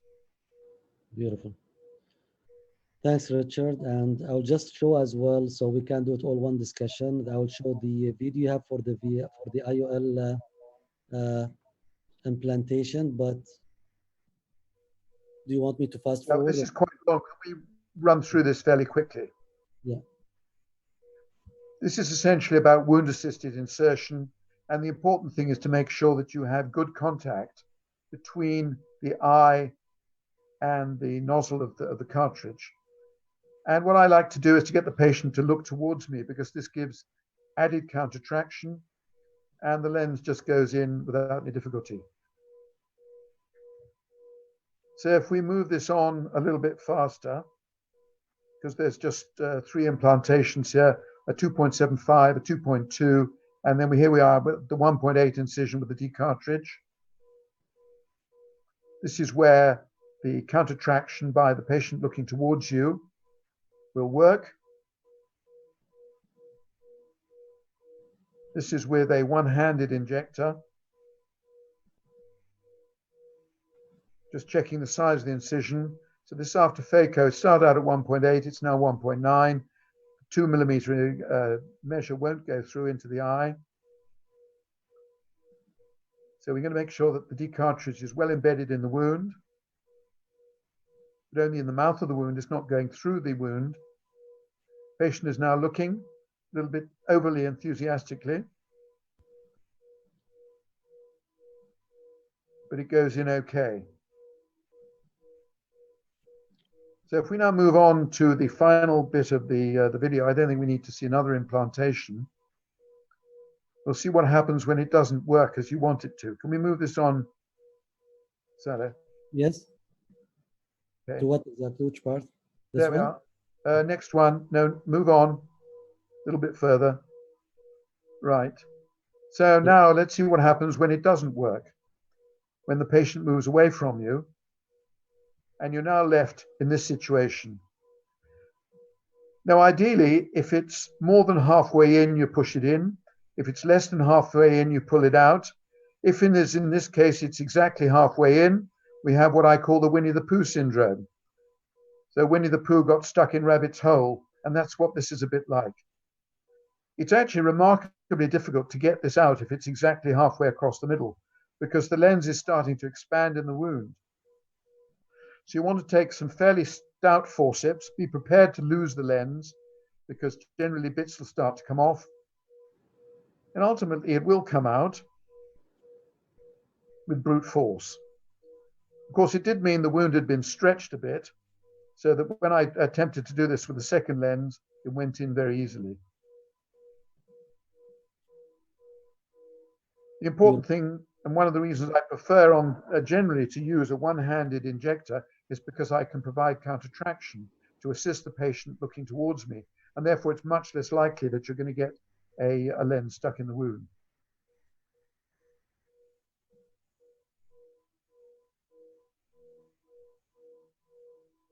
Beautiful. Thank you, Richard. I'm just getting here from my team the numbers we have so far. Still at this second, we have 160 in the YouTube and 315 on the website. So total about 500. Very good. Continued with us 2 hours and 40 minutes.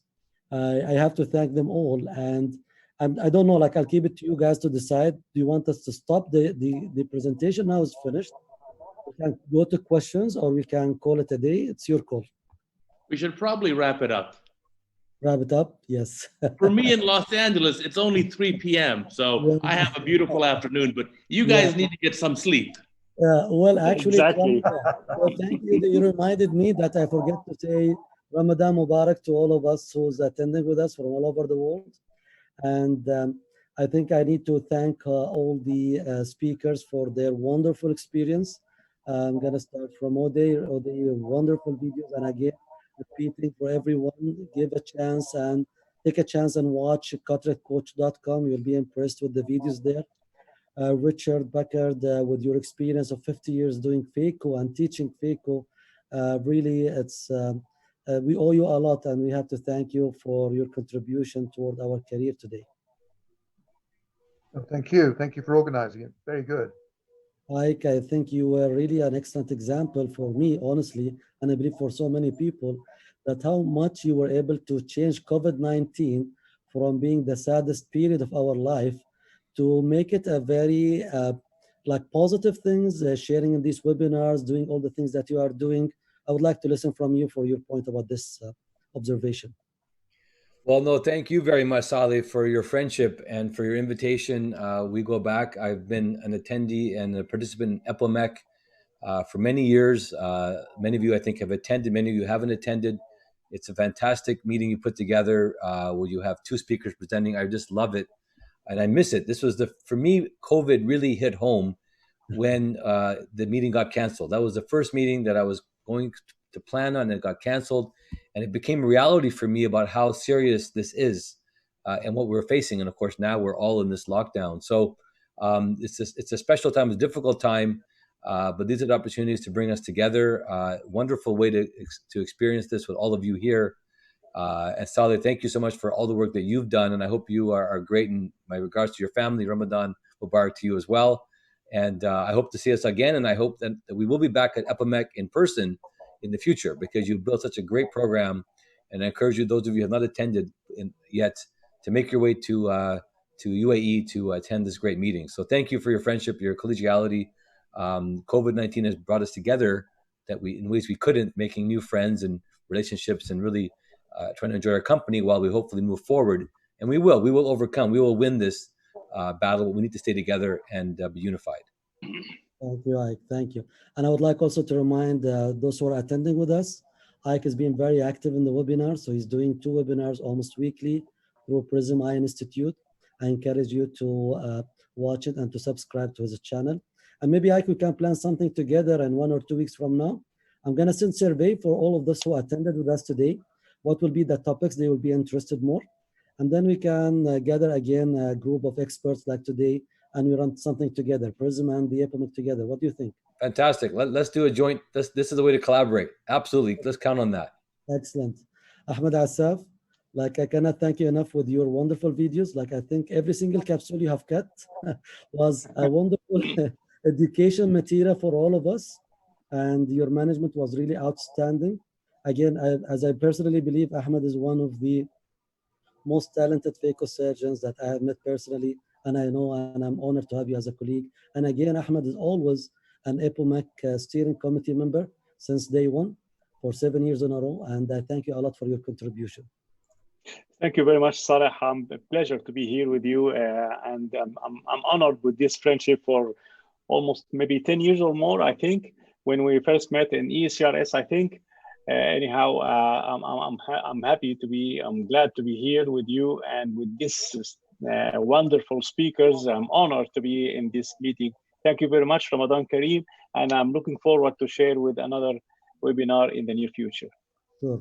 Last but not least, I would like to thank GDS from Italy. They are the company that was managing all our videos, the streaming process from the website and from the YouTube channels, controlling all the aspects. So thank you, Paulo, and the rest of the GDS team. And again, we're going to send a survey to see what topics you guys will be interested for in terms of the audience, and possibly we'll connect together in 1 week or 10 days, something like this. Again, thank you, and enjoy the rest of the evening. Bye-bye. Bye-bye. Thank you very much. Take care. Be safe. Bye. Bye. Bye-bye.